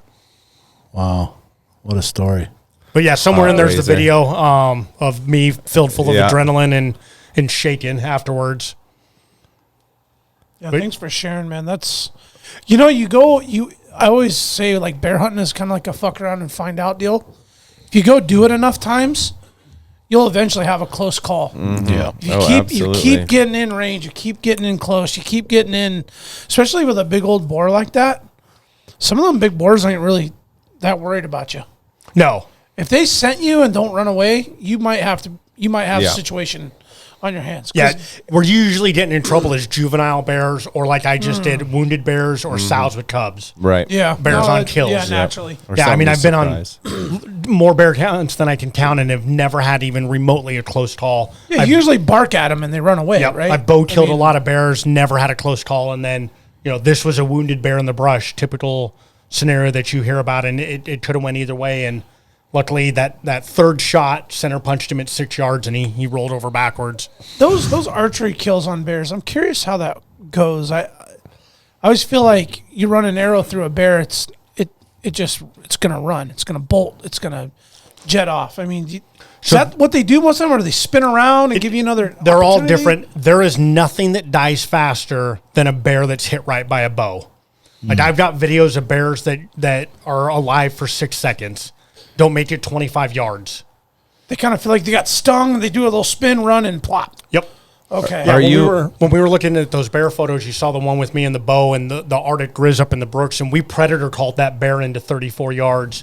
I zipped him right behind the shoulder, and on a dead run as fast as he could, as soon as the arrow hit him, he made it less than 40 yards and was dead. You hit it running. No. No. We called him in with the predator call. You put one in gotcha. him. He Put one started. in him. As soon as that arrow hit him, he barked and ran as fast as he could, and he died sprinting, and he only made it 40 And it yards. went all the way through him. Zipped clean through him, through Okay. both lungs. Oh, And so it was all just natural adrenaline, just like Yep. and then it spurted out. Yep. But yeah, I mean, literally ran as fast as a bear runs. As you guys know, I don't know, a grizzly bear runs 35, 40 miles an hour. Full speed at He like made it 15 40 yards as fast as he could run. Like, when a bear is And then hit correct piled by archery gear, it's ridiculous how fast they die. Are you worried about after the shot making movement and the bear catching onto that? So I've never had an issue where I've shot a bear with my bow and it came at me. Right. I've never had that issue. So, logic says you want to try and be as still as possible with that first shot, especially if it's a good one. If it's not a good one, you're immediately reloading, trying to get another one in him. Right. But 99 out of 100 times, as soon as that bear gets touched, it's running, it's spinning, it's trying to get out of there. Right. Even when he thinks he's the baddest dude on the block, when you put an arrow in him, he's going to run. Right. Yeah. Sure. But you're right, because you watch some of those Kodiak videos, and they're always like, boom, and then they duck down. Yep. Or they stay perfectly still. It's a good practice to, especially when they're hit well, you just don't move. Right. Don't give them a reason. Yeah. It seems like if they saw any movement, then they might come towards you. Yeah. It's going to be a natural instinct for them. Yep. Do you always have backup on your archery brown bears, or? So I've always got a pistol on me. Although it is a funny. Not an actual shooter with you? No, not always. So what's actually funny is, again, just young and dumb, that grizzly bear that we called up in the Brooks Range, predator calling. We were driving back from a caribou hunt, heading up the Hall Road, and spotted that bear from the truck, and took off after him, and it was my buddy Wyatt that works at Epic Outdoors. He's a booking agent, and he was up on the caribou hunt with me. And all we had was a bow, a rangefinder, and a predator call. We left the pistol, the rifle, everything in the back seat of the truck. It was just go mode when we saw the bear. Yeah. And we got down there. Typically, you can't shoot it unless you're in the 5 mile or with a rifle. Correct. Anyway, yeah, to be legal. So to be legal, but you would still want something. You're protect legal to yourself. have backup to protect yourself, absolutely. But just the run and gun, we spur of saw the it went. We ran down to the riverbed, got as close as we could, which was about 140 yards. That bear was out there digging up ground squirrels, making a meager living out there digging up ground squirrels. Super distracted. And we hit that fawn distress call on the predator call, and he came on a dime. Really? And my buddy Wyatt's got the rangefinder in one hand and the call in the other, and he's like 120, 99, 87, 62. He's coming. And that bear's just coming, and he hit 34 yards, and he turned broadside, and he started walking in front of us to cut our wind. To try and cut our wind. Okay. And I was already at full draw, and I already knew the yardage. And I told Wyatt, I was like, stop him. And just instinctively, Wyatt grunted like a deer. He goes, bah. And that bear stopped. I zipped him. Looked right at you guys. Yeah. He stopped, and the arrow was already on its way, zipped clean through him. And like I said, he was dead in 40 yards. Wow. But yeah, just young and dumb, not a single ounce of backup. Other than I know I'm faster than Wyatt. I know I can outrun him. And again, you take care of the things you can take care of, and I run every day. Cardio is king, and I'm faster than everybody I bear hunt with. Yeah. There you go. Smart. What's your archery setup?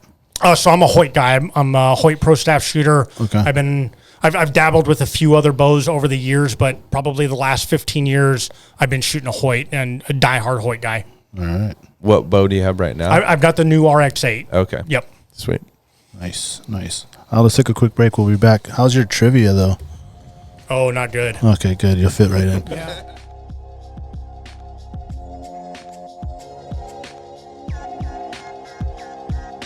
Big Ray's, the Alaskan Outfitter, committed to outfitting Alaskans across the state since 1947. Whether you're a recreator, parent, guide, or corporate buyer, Big Ray's has the gear you need tailored for Alaska's harsh conditions. At Big Ray's, you'll find brands like Carhartt, Grundens, Darn Tough, FXD, Okiwear, and more. Big Ray's is your one-stop shop for both outdoor gear and rugged work attire. Check out their new exclusive line of durable but affordable waders, inspired by and named after the majestic Aralik River in remote western Alaska. The Aralik wader was designed by Alaskans and proven for the diverse waters of the last frontier. Visit Big Ray's at any of their 5 locations statewide, 2 in Anchorage, 2 in Fairbanks, 1 in Kodiak, or check them out online at bigrays.com. Tailored Restoration, helping Alaskans turn disasters into new beginnings since 1972. Their 24-hour services include fire, water, mold, post-emergency cleaning, and repairs. Tailored built its reputation with years of committed and reliable service to the community with innovative restoration and home remodeling. When you have an unexpected home issue at the most improbable time, Tailored has an emergency response number with trained professionals available to help you anytime, day or night. Tailored Restoration has locations to serve you in Anchorage, Eagle River, Matsu, or Fairbanks. Give them a call at 907-344-1239 or make an appointment today at tailoredrestorationalaska.com. Total Truck, Alaska's premier supplier for custom automotive accessories and overlander products. If you want to customize your vehicle, talk to the team at Total Truck, where you'll find their expertise along with top brands such as ARE, RSI Smart Caps, Goose Gear, iCamper, Frontrunner, Rigid Lights, Rhino Lining bed liners, and everything you need to outfit your truck or SUV. Want to turn your truck into a sleeping option? They have rooftop tents, custom camping equipment, electronics, and solar energy packages to keep you powered up deep in the backcountry. Stop by their store location on Dowling between the new and old Seward Highway, or check them out at TotalTruckAK.com. Well, you get a pass. When Yeah, I bet you don't forget him now, though. No, I'll never forget that guy. And like I said, he's like 6'4", 6'6", Yeah. big, tall guy. Like, you should remember him. And he was like, I stayed at your house. You picked me up from the airport. Yeah. You were my caribou guy. Yeah, none of that was clicking. Oh, that's funny. Yeah. It's like, I'm sorry, man. Okay. That'll happen. Trivia is brought to you by Mayor Salsa, Small Batch Salsa. You can pick some up at our website or any of the local events that we're going to be going to. So please check out Mayor's Salsa. Yeah, we have the Wainwright Reaper in stock. Are you a right now. salsa guy? Not really. Okay. We won't give you this. This- Okay. It'll burn you. It might make you Yeah. a salsa You guy. might be Oh, okay. converted. Yeah. So I love food like that, but it does not love me. I pay for it. Gotcha. All right. Yeah. Gotcha. Yeah. Yeah, Tomorrow's, he makes it spicy. Yeah, I'm still paying for Mexico. So it was a week ago. Yeah. Oh, it's some good salsa, man. We've been tearing it up. I bet the food on that hunt was So good. unbelievable. And I don't know dude. what it is about being in the mountains and in camp, but just a tortilla with cheese, a Oh, simple yeah. quesadilla. Oh, my Oh, God. yeah. It's money. Like, Yeah. I don't know. I think it's the dry desert air. Something. It's like they're, the sheep are breathing it, you're breathing it. You're like, Yeah, let me I get some could do a tortillas. quesadilla right now. All right. So the first one is a shout out to our Alaska state bird. So how many species of grouse and ptarmigan live in Alaska? damn, that's a good one. How many species of grouse and ptarmigan? You dug deep. Live in on Alaska. this episode. Well, I know there's 3 species of ptarmigan. Okay. Ptarmigan and grouse. And grouse. I'm going to say Combo them up. Bundle that shit. Bundle it. bundle. I'm going to say 6. 6. All Good right. guess. I was Yeah. going to say 6. I'm going to go with 8. I'll say 9. All right. There's 7. All right. Can Okay. anyone name them all? Ooh. Let's start with the ptarmigan. Who can- Rock ptarmigan, willow ptarmigan, and then is it spruce ptarmigan? rock. I Oh, yeah. don't know. Rock willow. Now I'm drawing a blank. Tasty. Tasty ptarmigan? Ooh, I like I that could eat one. a pile of ptarmigan. What's the ptarmigan that's like the white with the red eye? What's that one called? That willow ptarmigan? Both Yeah. of the one that's missing also has some white in all it. and a I red eye. know with my 22 rifle is spruce grouse and ptarmigan. All right. The one that you're missing is the rarest one. Probably the smallest too, huh? Yeah, no clue. I don't think it's the smallest. I think the rock ptarmigan's the smallest. The rock. Yeah. What's the answer? White-tailed. Whitetail? Oh, White-tailed. shit. Okay. And All what right. about Man. what about grouse? Ruffed, Oh, ruffed spruce and ruffed spruce, and pine, Do we have blues here? pine needle grouse. You guys ever eat No. grouse that birch. you shoot out of the tree in like Birch grouse. October, November? Birch grouse. There's No, 2 more. No, seriously. I What? have a little. This is a little plug. This is a little let you know what's up. Okay. You shoot spruce grouse in August, September, early October. Amazing. Eating blueberries, cranberries, whatever they're eating, right? Yeah. You go pluck them out of spruce trees in October, Oh, in no. November. They Whole taste like different spruce. change. They taste like fucking gin. Yeah, for sure. They Yeah. taste. Yeah. They Oh, taste that's like what's that bull? The shitty, sharp, crappy gin with the little red soldier on the front of it or whatever he is. Oh, yeah. You know what I'm is that talking one? about? Yeah, I do know. Bull something. Anyway, I'm going too deep into it. Yeah. And there isn't enough milk Or or get it salt out. water or whatever, and you Get it soak out. them in to get It's it like out. a sage mule deer. Yeah. Yeah. Yeah. Yeah, it's okay. disgusting. Yeah. Yeah, that's what I thought deer Not tasted making like grouse growing fajitas up. out of those things. All right, you guys want to guess the last two? Nah, just go with it. All right, so sooty, Sooty? sooty, Sooty. Sooty. Never heard of it. That Sooty. is in the southeast only, and the other one is the sharp-tailed, which is like the Sharp-tailed. I one. wonder if the rarest you said, which one was the rarest? Well, I think the sharp-tailed is the rarest. Well, I remember watching a Meat Eater episode when there was this lady down in the southeast, and she was an expert at shooting these little grouse at the top Those of the are trees. sooty. Yeah, and you'd lay on your back, Uh-huh. and you would like not glass, but you would just watch the tips for that little movement, and then that would give you the indicator of a bird. It was one of the rarest grouse. Or Yeah, but this one could Ptarmigan. even be rare. okay, I just know that a lot pretty of cool. the upland bird hunters like to shoot the sharp-tailed. okay. All right, here we're gonna mix it up a little bit. So, how many islands are there in Southeast Alaska? Is a buttload the correct answer? It is a buttload. I think that's the answer. Actually, I think that is it. Yeah. It encompasses everything. I'm going to say 220. 220? Yeah. Is that a lot? Oh, I'm going to say 1,432. Oh, okay. So that was a lot. 351 is calling my name. 1,100. Oh, wow. Yeah. Yeah, they're probably Yeah. counting every little rock, Okay. fucking, probably sunken shit, the whole Yeah. thing. Well, it's all a mountain range, right? And we've just seen the peaks. Yeah. I felt like 1,000 was like a good start. Yeah, I agree. All right. Okay, so we'll do one more. This one's for Justin. So, how many stone sheep are there on the planet? This estimate is from 2 years ago because it's the latest one I could get. 7,000. Whoa. Oh, he knew that answer. Did a little homework. 6,999.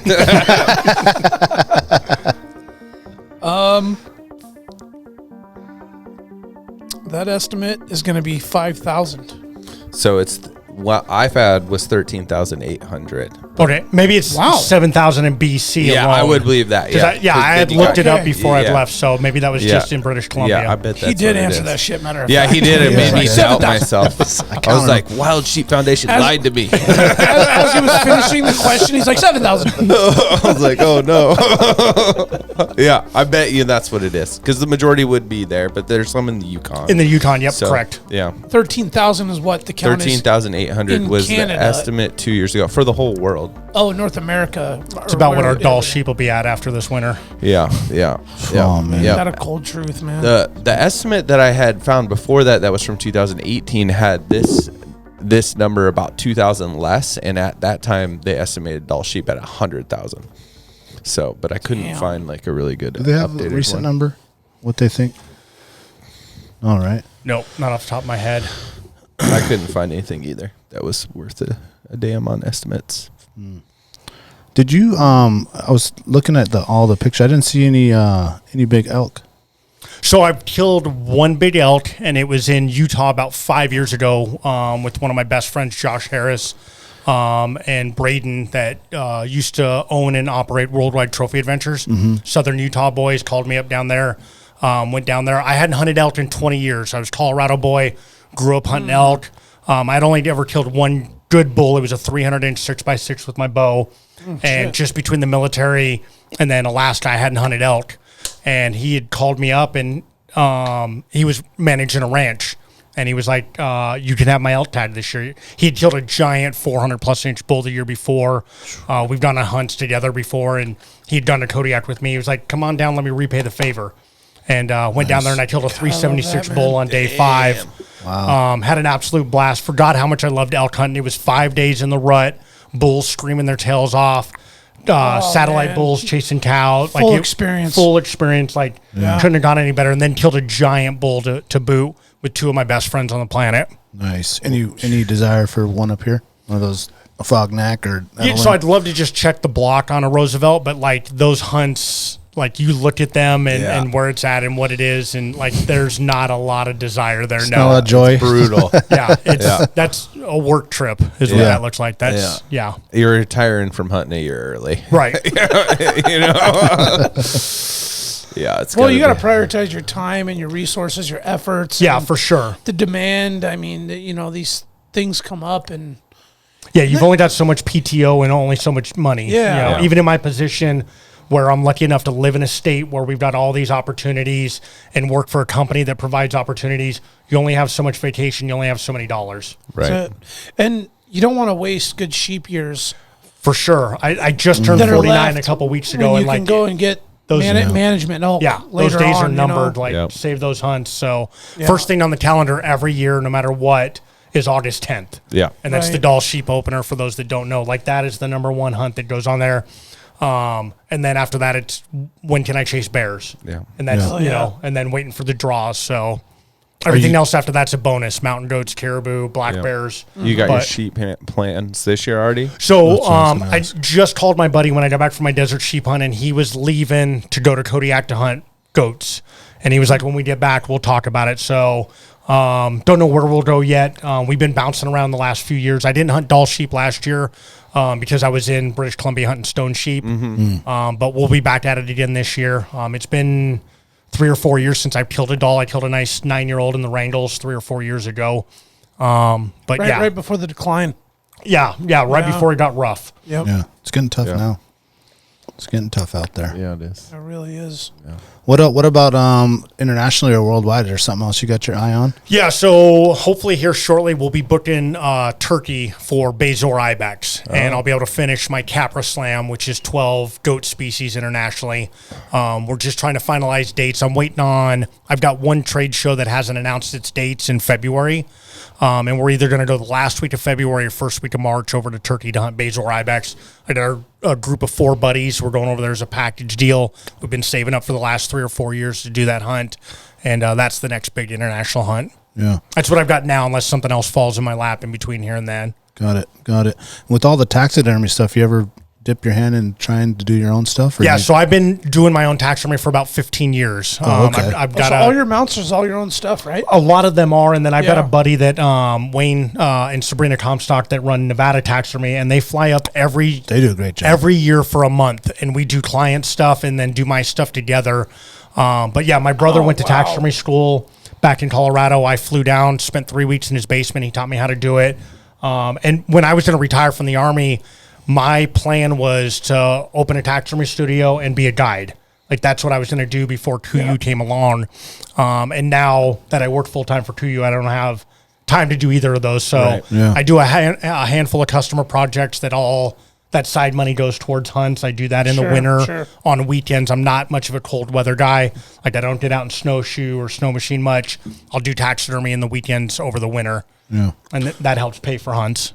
You mentioned earlier in the show on some of your work with KUIU that you're doing stuff with law enforcement and the military. What is KUIU doing with those guys? Yeah, so KUIU to start with has a law enforcement and first responders discount program. And then one thing that Lee and I started when we came on board with KUIU is we wanted to find out how we could or dip our toe into giving back to the veteran and law enforcement first responder community.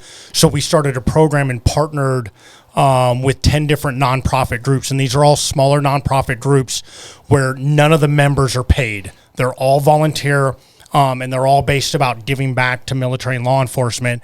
And through that program, we have donations and sponsorship for veteran and Gold Star family members to go on hunts where we outfit them head to toe, plane tickets, and then it's kind of a dual-hatted partnership with our guide and outfitter program.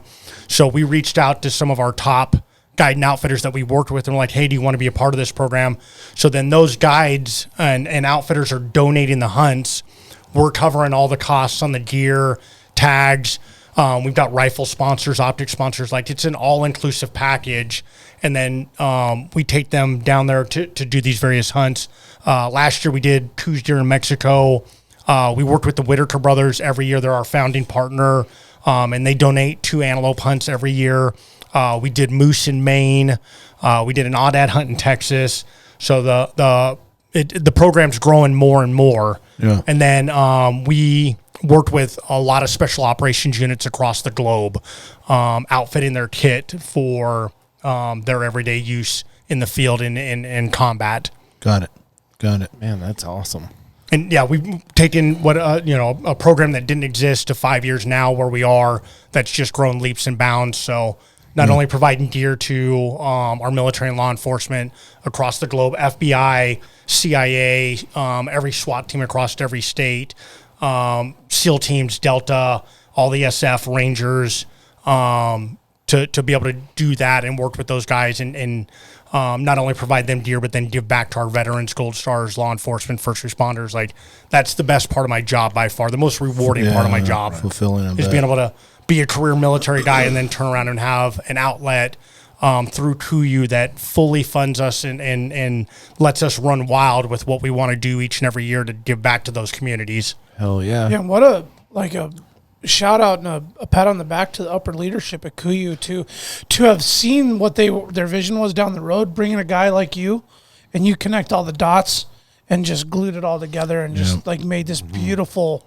production piece out of what I can't speak highly enough about the cool upper culmination leadership of how it all worked out for all of you. Yeah, the upper leadership in that's KUIU awesome. is amazing. Gave me goosebumps, dude. Like that, the way this shit comes together, the way that's beautiful. Well, to see it go from that small little company, and mom and pop shop, a basically. couple of things, and Jason's doing all the testing and doing all the videos, and then now it's like all of it. It's huge. Yeah, we're everywhere. Not to toot our own horn, but like you just see us everywhere. Trade shows. Yep. The one sample I use all the time is like shit right now. When you fly to Kodiak, you jump on the 737 and fly over there. And 5 years ago, it was a mix of 50-50 Sitka and KUIU, and then you see a little bit of the other brands mixed in there. And now you fly over and it's 95-5. Oh yeah. It just we've grown and the customer base has really responded to who we are as a company, the product that we put out, and the passion that we put into our products. Yeah. And making those little adjustments to things just to up it a little bit. Even like the little details on the gator.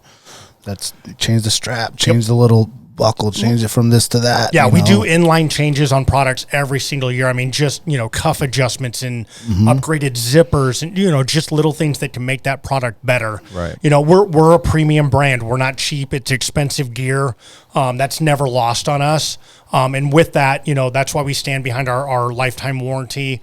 And then why we're trying to bring you the best product we can, And we catch a lot of flack about not being sourced and everything in the U.S. And like, again, I'm a diehard American career military guy, and like I want to support as many American companies as you can. But there are other places that are doing things better, and that's how we kind of look at it as a company. Is we want the best fabric, the best product, the best manufacturer to bring the absolute most elite piece of gear to the market, and with that. It comes at a premium price tag, but you're getting a premium product. If the finish work is to your standard and it gets done somewhere else, the end result is a finish work you designed and what you wanted. Yep. Right? Yeah. Regardless of where it's made. I'm with you on the American thing, of course. Of course.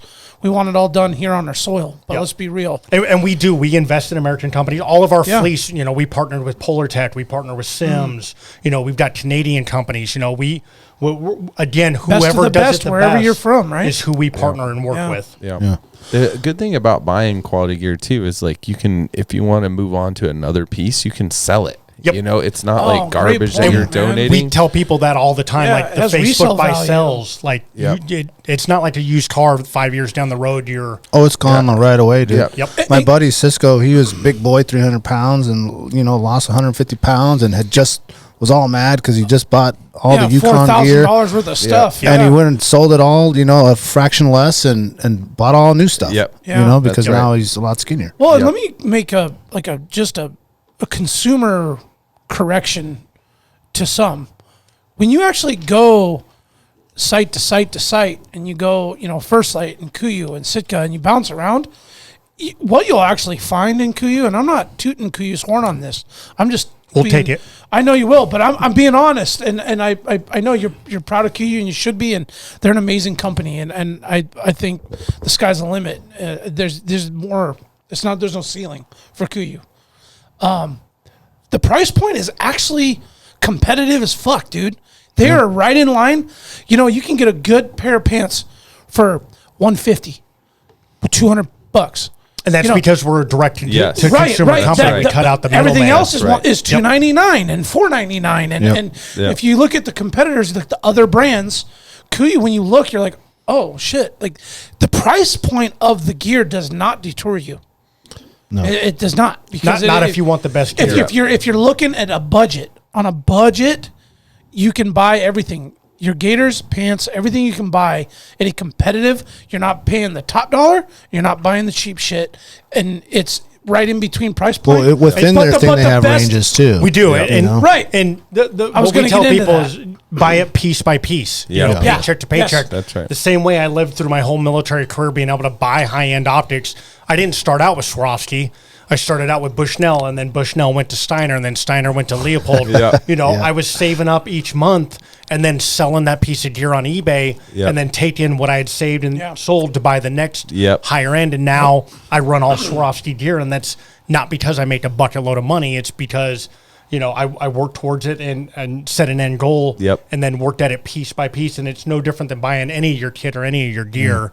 Absolutely. Well, let me ask you this. You've been on a lot of international. My dad, he passed down his Swarovskis because I couldn't afford it. So I'm using his binos that from the 80s are still the shit. Yeah.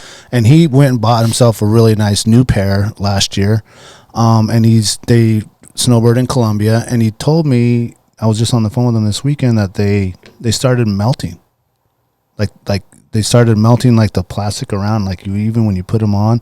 And I was like, it's not that hot there. And I was like, Swarovski's in Africa, it's in all over. Have you ever heard of that? No, nothing at all. And Swarovski's got a phenomenal warranty department. Like that's what I told him. I said, don't worry, they're going to fix it. I've sent stuff in before to be fixed that I've busted myself dropping on the mountain and whatever. And like they are no questions asked, fix it. Yeah, and he's not like he's like looking at birds with the stuff. He's not like doing anything. Don't know if that's just one of those weird one-offs that, something happened during manufacturing. In the mold and something, because he's trying to explain to me. I was like, you guys send me some pictures because that sounds odd. Yeah, super off. The one thing, was I cutting you off? Sorry. No. You did mention, and I'm curious about this, because you still rock the Barney's bag when you're going to go do big. So the only time I use a Barney's pack and what they're built and designed for is packing moose. Like everything else I can do with my KUIU pack. Yeah. But when you're talking about a 130-pound rear quarter, like you can't fit it into any other bag other than those 12,000 cubic inch Barney's pack frames. And if you could, you wouldn't want to pack it anyways. No. Yeah. So, but otherwise, that's the only time that I use my Barney. And then we want the full frame. When I was a caribou guide, we had 2 Barney's packs in the boat.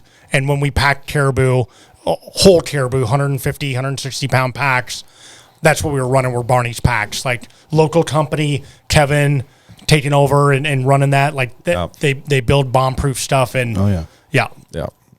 They're awesome packs. But that's the ultimate meat hauling pack. I mentioned that because, like, time and time again, we'll have a rep from, you're here, or you talk to someone from another company, and you'll see them, and you're like, oh, he's still rocking that Barney's bag. Don't fix it if it ain't broke, right? That's working. Yeah, tried and true. And we haven't seen any other company try to, like, infiltrate that space. No. Yep. Well, and great to be so entrenched in the KUIU brand and culture, the Mountain Hunter, the thing, but then still true to the roots, and then that's not frowned upon. Like, hey, I'm a moose hunter, baby. Like, I need the best of the best equipment. KUIU can respect that. Yeah, game recognizes game. There you go. Exactly. Well said. Well said. Game, dude. I wanted to ask how, because I know that when you guys go on these filmed hunts, there's like 8 dudes going, right? No, not typically. So anytime we're doing a filmed hunt, we've got 1 cameraman. Oh, okay. Yeah. Okay. Because I was like, man, how are these guys stalking? Yeah. There's like 8 people. Like, it's hard enough with 2 guys. Yeah, and so when I did my stone sheep hunt, we had the outfitter go. He had 2 wranglers and assistant guides, and then me and my cameraman. And when you make a stalk, you just break off. It's you and the cameraman. Okay. Yep. Gotcha. For our viewers, if they had one video to go watch, what would it be that you've been a part of? To see me specifically? Yeah, that you've been a part of. Probably the one that's probably my favorite that we launched last year, and it's Back to the Rock, and it's winter goat hunting on Kodiak. All right. And it's on our YouTube channel. But yeah, great cinematography on that. Jeff Shanner was my cameraman. Yeah, he captured some beautiful, beautiful shots.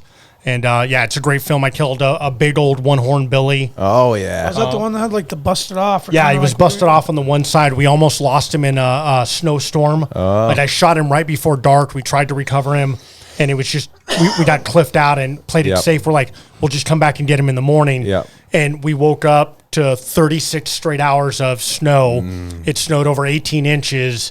And when it finally stopped where we could get out, we climbed up the mountain, going back looking for the goat, and Jeff got lucky and walked up on the goat, and there was like a 6-inch patch of hair, and it's snowing, and there's just like a 6-inch patch of hair. The rest of the goat is completely submerged. Oh, man. Like just got lucky that he walked up on it because the goat tumbled, you know, like goats do, and then hit the chute and slid. And so we had a rough idea where he was, and like we split up, and he went about 100 yards, and he just stumbled onto the goat. Almost tripped on him. It shows all that in the film, but yeah, it's great. That's great on YouTube now? cinematography. It is, yeah. It's Okay, on I haven't YouTube. seen that one. I'm going to look at it And tonight. yeah, we launched that one last year sometime, and that's a great one that I'm proud of that I've been in. What all goes into like making a film like that? You know, from like the idea to execution. So a great cameraman, like you guys are going to see with the Stone Sheep Hunt. It's going to do a little bit of diving into my military background and chasing the slam, and I had no input on that. Like I have input if I want, but Jeff was like, I got an idea and I want to surprise you. And I didn't know anything when he was putting the whole thing together until I saw the first rough cut, what he had done. Like he would shoot me an email and was like, hey, I need a picture of X. I need a picture of Y. Hey, send me your 5 favorite military photos. Hey, send me, you know, and I had no idea what he was doing. Just piecing it together, and you're giving him the pieces. Yeah, I can't wait for people to see this film. Like it's a great film. Like it's super good. The films have gotten insanely good these days, man. Yeah, it's like it's not just some guy with his little camera anymore. No, these kids are phenomenal with the production talent too, right? Yeah, like I mean, and like the technology where it's at now. Like when I first started in the hunting industry 20 years ago, and I was on a few TV shows back in the day, they had the giant shoulder-mounted cameras. Right. And now half of our film stuff is done on our iPhones. Like we shoot so much B-roll and filler footage off our iPhones. You know, because the technology is so good. And then otherwise they got their little handheld cameras, 1 or 2 lens changes, and they can shoot imagery for all of our content and catalogs, and then throw another lens on and they're filming our hunt. Yeah. You know, Man, that's awesome. And so do they work internally to KUIU or? So we've got a couple of guys that are on retainer, and then they get paid off the work that they do. Right. Okay. And then we've got a couple of in-house guys that do all of our studio stuff. Awesome. All of the content images, all the catalog, all the website stuff, they're in-house. And then do you go into management and you're like, hey, I want to do this project. This is how much money we're going to need for it. Yeah. So sometimes, you know, we'll go in at the end of the year once budgets are being done. It's like, hey, we've got X, Y, and Z for opportunities. What type of support can we get? Yeah. You know, and then, you know, sometimes you get dollars moved that way. It may just be your filming costs. It may be your travel. You know, trying to get the most biggest bang for your buck out of what you're given for the opportunity. Yeah, that's awesome. I saw you had the Carbon TV link on your Instagram. And people that want to go on Instagram, it's Justin Shaffer 1115. What's that? 11/15. That's my daughter's birthday. 11/15. Oh, Yep, okay. November 15th. So that's where that came from. And Regular Justin Shaffer was taken. So yeah. This is some guy in Kentucky. Yeah.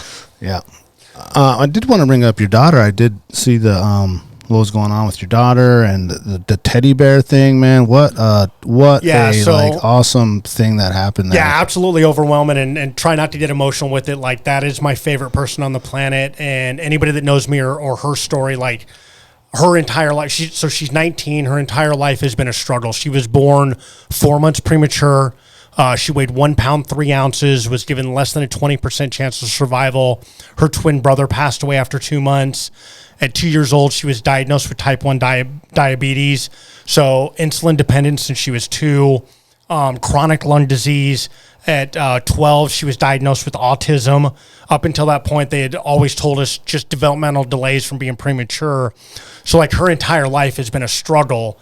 And then out of nowhere, she starts peeing blood. and she gets a little bit of jaundice, and take her into the hospital, and they run some tests and do some lab work, and she spends the night to be over for observation. And they're like, well, there's nothing we can do until the lab work comes back. Go home. Goes home, and like 6 hours later gets a phone call from the doctor that says, bring her back now. And then she goes into liver distress and liver failure, and basically almost rolls into a coma. We're in the emergency room at Providence, and they're calling the liver transplant team in Seattle. Wow. Like, things are just rapidly declining. She's, going fast. And so we fast forward. She ends up having hepatitis, autoimmune hepatitis. Anybody in this room could get it at any time. There's no known cause, no known cure. It's fairly rare. There's a couple 100,000 cases worldwide, but luckily for us, the Providence care team and the liver specialist, like, they recognized some symptoms, pulled some numbers off the labs, and immediately started to treat the disease, and were able to put it in remission. She spent, I think, 11 days in the hospital, and was able to come home. And 2 months later, we just did labs today, and her liver is in complete repair. Or is complete. All of her labs came back in normal function. Right. It's a lifelong disease that she'll have to work through. That'll be treated with medication to keep the disease in remission. But she looks like she did 2 months ago before the disease hit her. And yeah, she's the beautiful normal kid that we saw before all this happened. Yeah. But as you were talking about with the teddy bear, so with her autism, she calls it her. What does she say?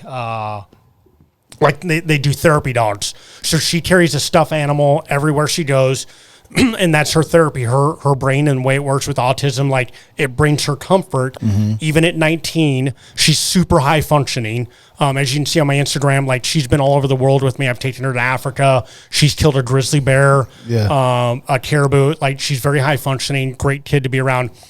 Just has those struggles, but when we found out we were going to get discharged from the hospital, I just did a simple Instagram post of what was going on, and then just said, hey, she loves stuffed animals.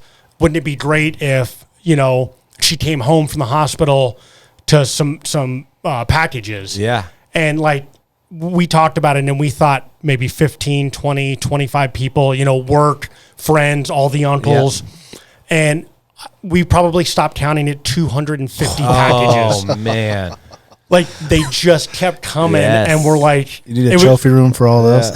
So it was pretty overwhelming. We just redecorated a room. Everything that was old got donated. Everything that was doubles got donated. But literally, more than 250 packages, cash gifts, gift cards. Like, it was amazing for all the things that people talk bad about social media and it being crap. Like, there's a lot of good things about social media. That was one post, to the handful of people that follow me, and, like, they made the last 2 months overwhelmingly great for my daughter. So we had so many packages, like, she probably opened 20 or 30 in the beginning. And again, with autism, she gets overwhelmed quickly. So what we did is we just spread those out over those daily lab draws and the medical checks and all the doctor's visits. So every time she had to do something that sucked and that she didn't like, she got to open 2 or 3 packages from all of her fans and, all the people that sent in. And it was just absolutely overwhelming to see the amount of support that our hunting and social media community showed to, my daughter that they really don't know. Yeah. Thanks for sharing that, man. Cause I know it's not easy sometimes to put out your personal life, and people see all these, great things that you're doing and these completed and positive and things that you're doing out there in the mountains, and you're conquering these things and you're getting these animals, and then it's like at home life hits you. So it just kind of like humanizes you, where some people might see you like, oh, he has the world at his fingertips and all this stuff, and then it's like, okay, there's real family that's going through things too, and that just totally just makes you a very approachable person. And I try to be, and I tell people that all the time. I'm like, it's, life is simple. Like, you treat people how you want to be treated. Like, I tell people that all the time. Same thing. I was in the Army for 25 years. I can remember 2 times that I yelled at somebody, because I didn't need to raise my voice to get my point across, because I don't want to be yelled at, so I just always kept that mindset that you treat people how you want to be treated. And the other thing is you don't know what somebody's going through. Right. You know, and that's what, and I give credit to this to my buddy Josh Harris that I was talking about earlier in Utah that took me elk hunting. Like, that's his mindset. Like, you don't know what somebody's going through. So, like, just because you had a bad interaction with them doesn't make them a bad person. Like, everybody gets the benefit of the doubt until they don't. Right. You know, until they've given you a reason not to give it to them. So Yeah, well I've said. always just tried to have that mindset and be approachable and treat people how I want to be treated, and give them the time and energy that I would hope to get back from somebody that I was putting the same thing into. It's a great outlook. It's super simple, just simple. Yeah. How did you get your daughter into hunting? So it was funny because my daughter is a hardcore animal lover, like super, super animal lover. And there was a running joke at the house that my daughter, when she came of age, would be picketing me in the front yard with all the neighbor girls. Get paint thrown on you. Yep. And so she was 6, and she loved my niece, Sarah, my brother's daughter, obviously. And my brother and I talked about doing a hunt with the girls down in Texas, and it was for javelina. And I talked to my daughter about it, and she looked up to her cousin, Sarah. And if Sarah did it, she wanted to do it. All right. So we got her set up with a gun. You know, we went through the whole thing, got everything ready. We get to Texas, and my wife is from Houston, and we're there. And she's telling her family there's no way Holland's going to pull the trigger. And we go on the hunt. She sees her cousin Sarah shoot a javelina, and so she's got to do it. So she shoots a javelina. She shoots a second javelina. Like, no tears, no nothing. Like, my 6-year-old daughter is all in. Yeah. And we go from there, and we go to an axis deer hunt. And we're sitting in the ground blind, and this is when I knew she was mine. And a moo cow walks in, and she looks at me and she goes, "Dad, can I kill it?" And I'm like, No, a moo cow. "Yep, not today, baby, not today."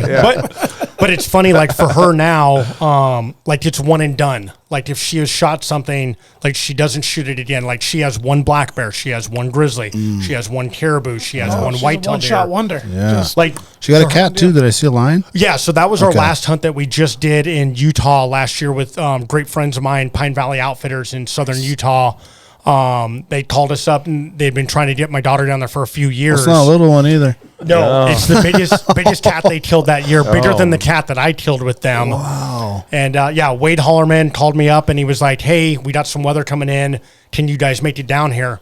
And we jumped on a flight, flew down there, and 3 days later, they had the lion in the tree, and she was killing a mountain lion. Oh, man. That's great. What'd she think of that? She loved it. So, like, it was, and it's weird too, because, like, she's super into predators. Like, she wants to shoot a wolf, she wants to shoot a coyote, she wants to shoot a fox. So, Oh, good for like, her. her killing a mountain lion to her was like super cool. Oh, yeah. Oh, So- yeah. right in line with that. Yeah. Yeah. And were you guys following the dogs so you could We hear were, yeah. them? And, Yep. So they had treated the cat 3 different times. okay. So, and like, I can't give Wade and his crew enough props because, again, my daughter's autistic. And the way her brain works with autism, like, it's like flicking a switch to a light. Like, when she's done, she's done. There's no talking her into anything. And so, like, they knew we had to go slow. She's got chronic lung disease. And that's the other thing, too, is, like, my daughter hates hiking. She hates working out. And when she decided she wanted to go lion hunting, I'm like, if you want to go lion hunting, you've got to work out. You've got to train. And for a year straight, she walked 5 days a week on the treadmill every day when she would get home for an hour. And every day she would increase the speed, increase the incline. And on the treadmill, she had a picture of a mountain lion. And, like, that girl in her brain set a goal. Yeah. And she filled that goal. And, like, she went up and down a big mountain, crossed a giant ravine, knee-deep snow. And those guys hand walked her through the entire thing. They never rushed her. They, like, cannot say enough good things about that crew and the accommodations they made for my daughter to be able to participate in that hunt. Like, just a phenomenal experience. And then she killed a giant tom, great, biggest tom they killed of the year. And now her picture is on their show poster board. Oh, that's so when they go to trade shows, they've got her picture in the background. Man, only thing better than you getting something, your kid getting something. For sure. It's Like, absolutely. the feeling is just like, Yep. Well, whether it's a fish or a bird or whatever it is. For sure. Well, especially too with all the build up to it. Yeah. Yeah. Like convincing her not. She may ultimately made a choice. Like, well, Dad's right. I gotta get my my lungs ready and my body ready. In her brain, she flipped that switch that That's she so had to cool. do it and every day, Her Monday mind through was Friday set for a to it. year. she got on the treadmill and she walked. Good job, Holland. Yeah. That's awesome. Holland Yeah, the Hunter, huh? That's Holland the awesome. Hunter. I love it. What's next on Yeah. our list? So either antelope or axis deer are next on her list. So we've been putting in for a bunch of points in Wyoming. Yeah.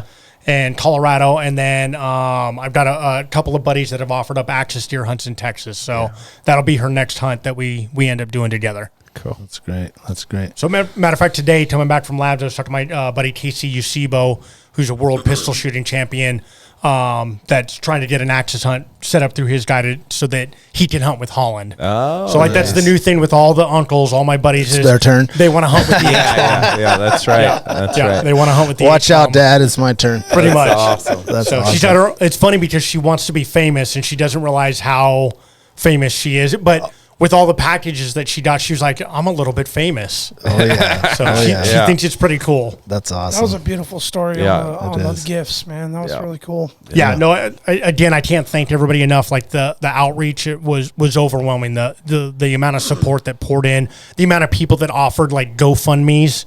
You know, like I had friends that were like, you know, we know you've got insurance, but insurance doesn't cover everything. And again, he's going to get mad when I say this, but the Whittaker Brothers Hunting Company that we partner with for our veterans hunts, every year they're the first to step up and donate a hunt.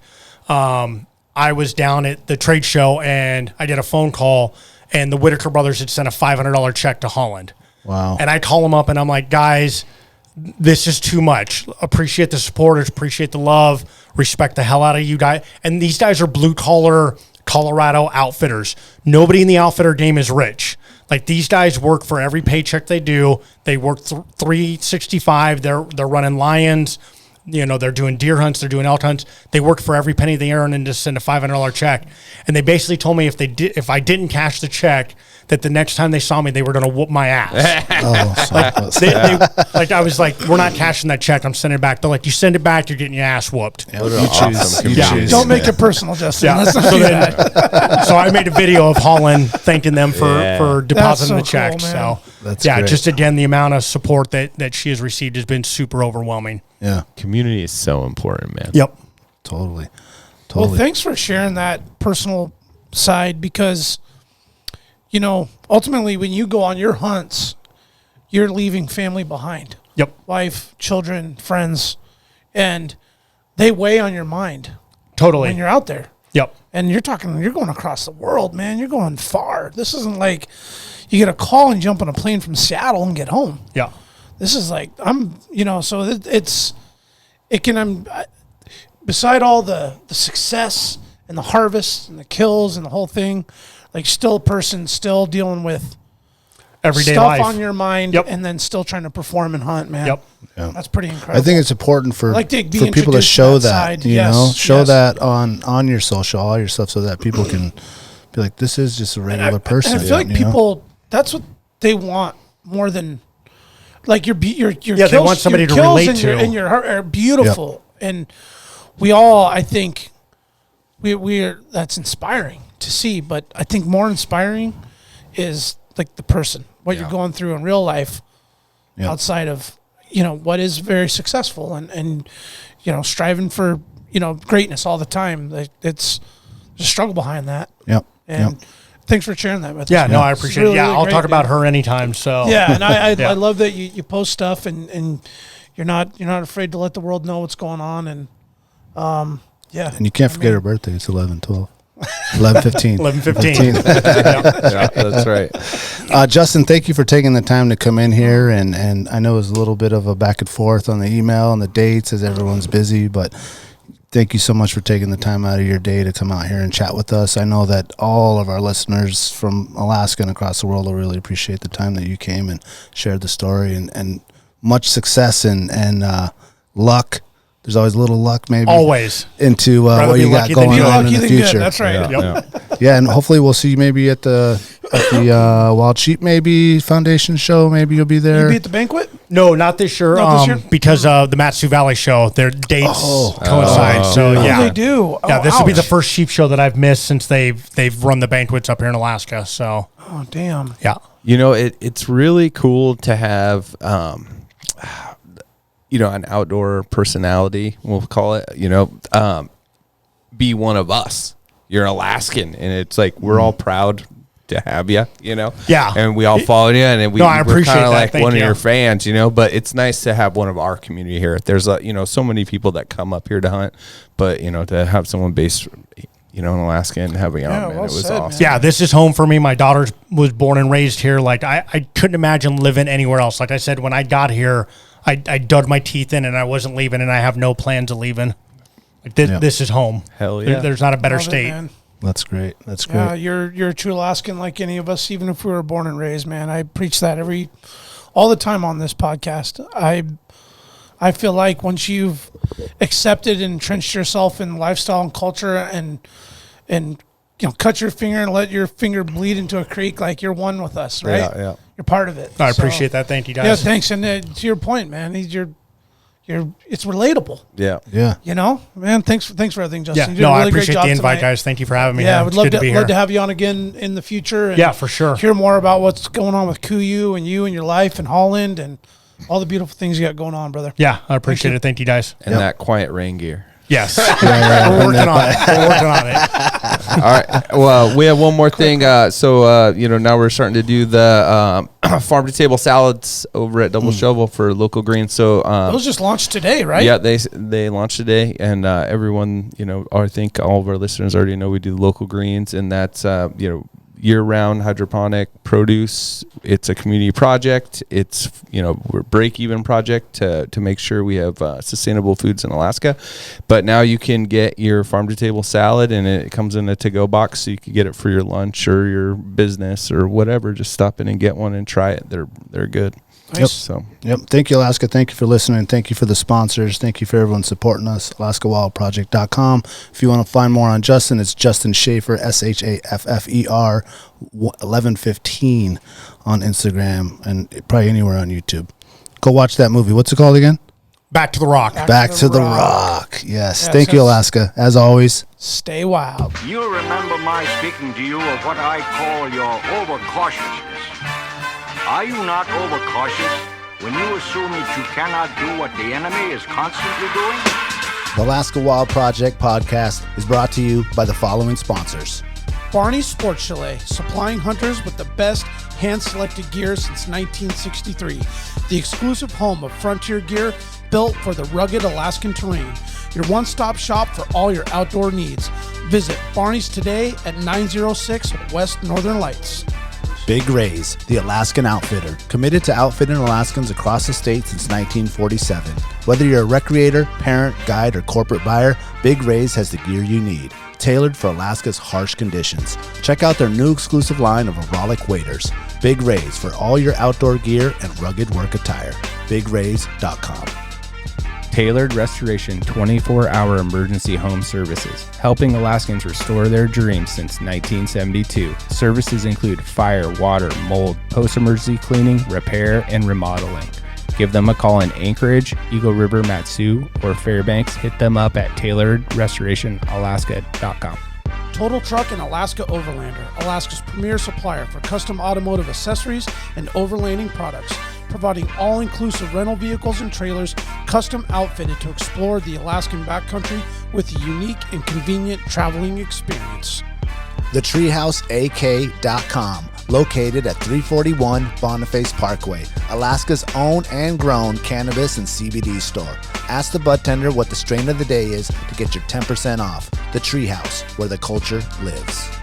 AKO Farms, located in Sitka, Alaska, built from the ground up with concentrates as their single motivation, with exclusive products such as their sugar wax, full spectrum diamond sauce cards, and more. Ask your local bud tender about AKO.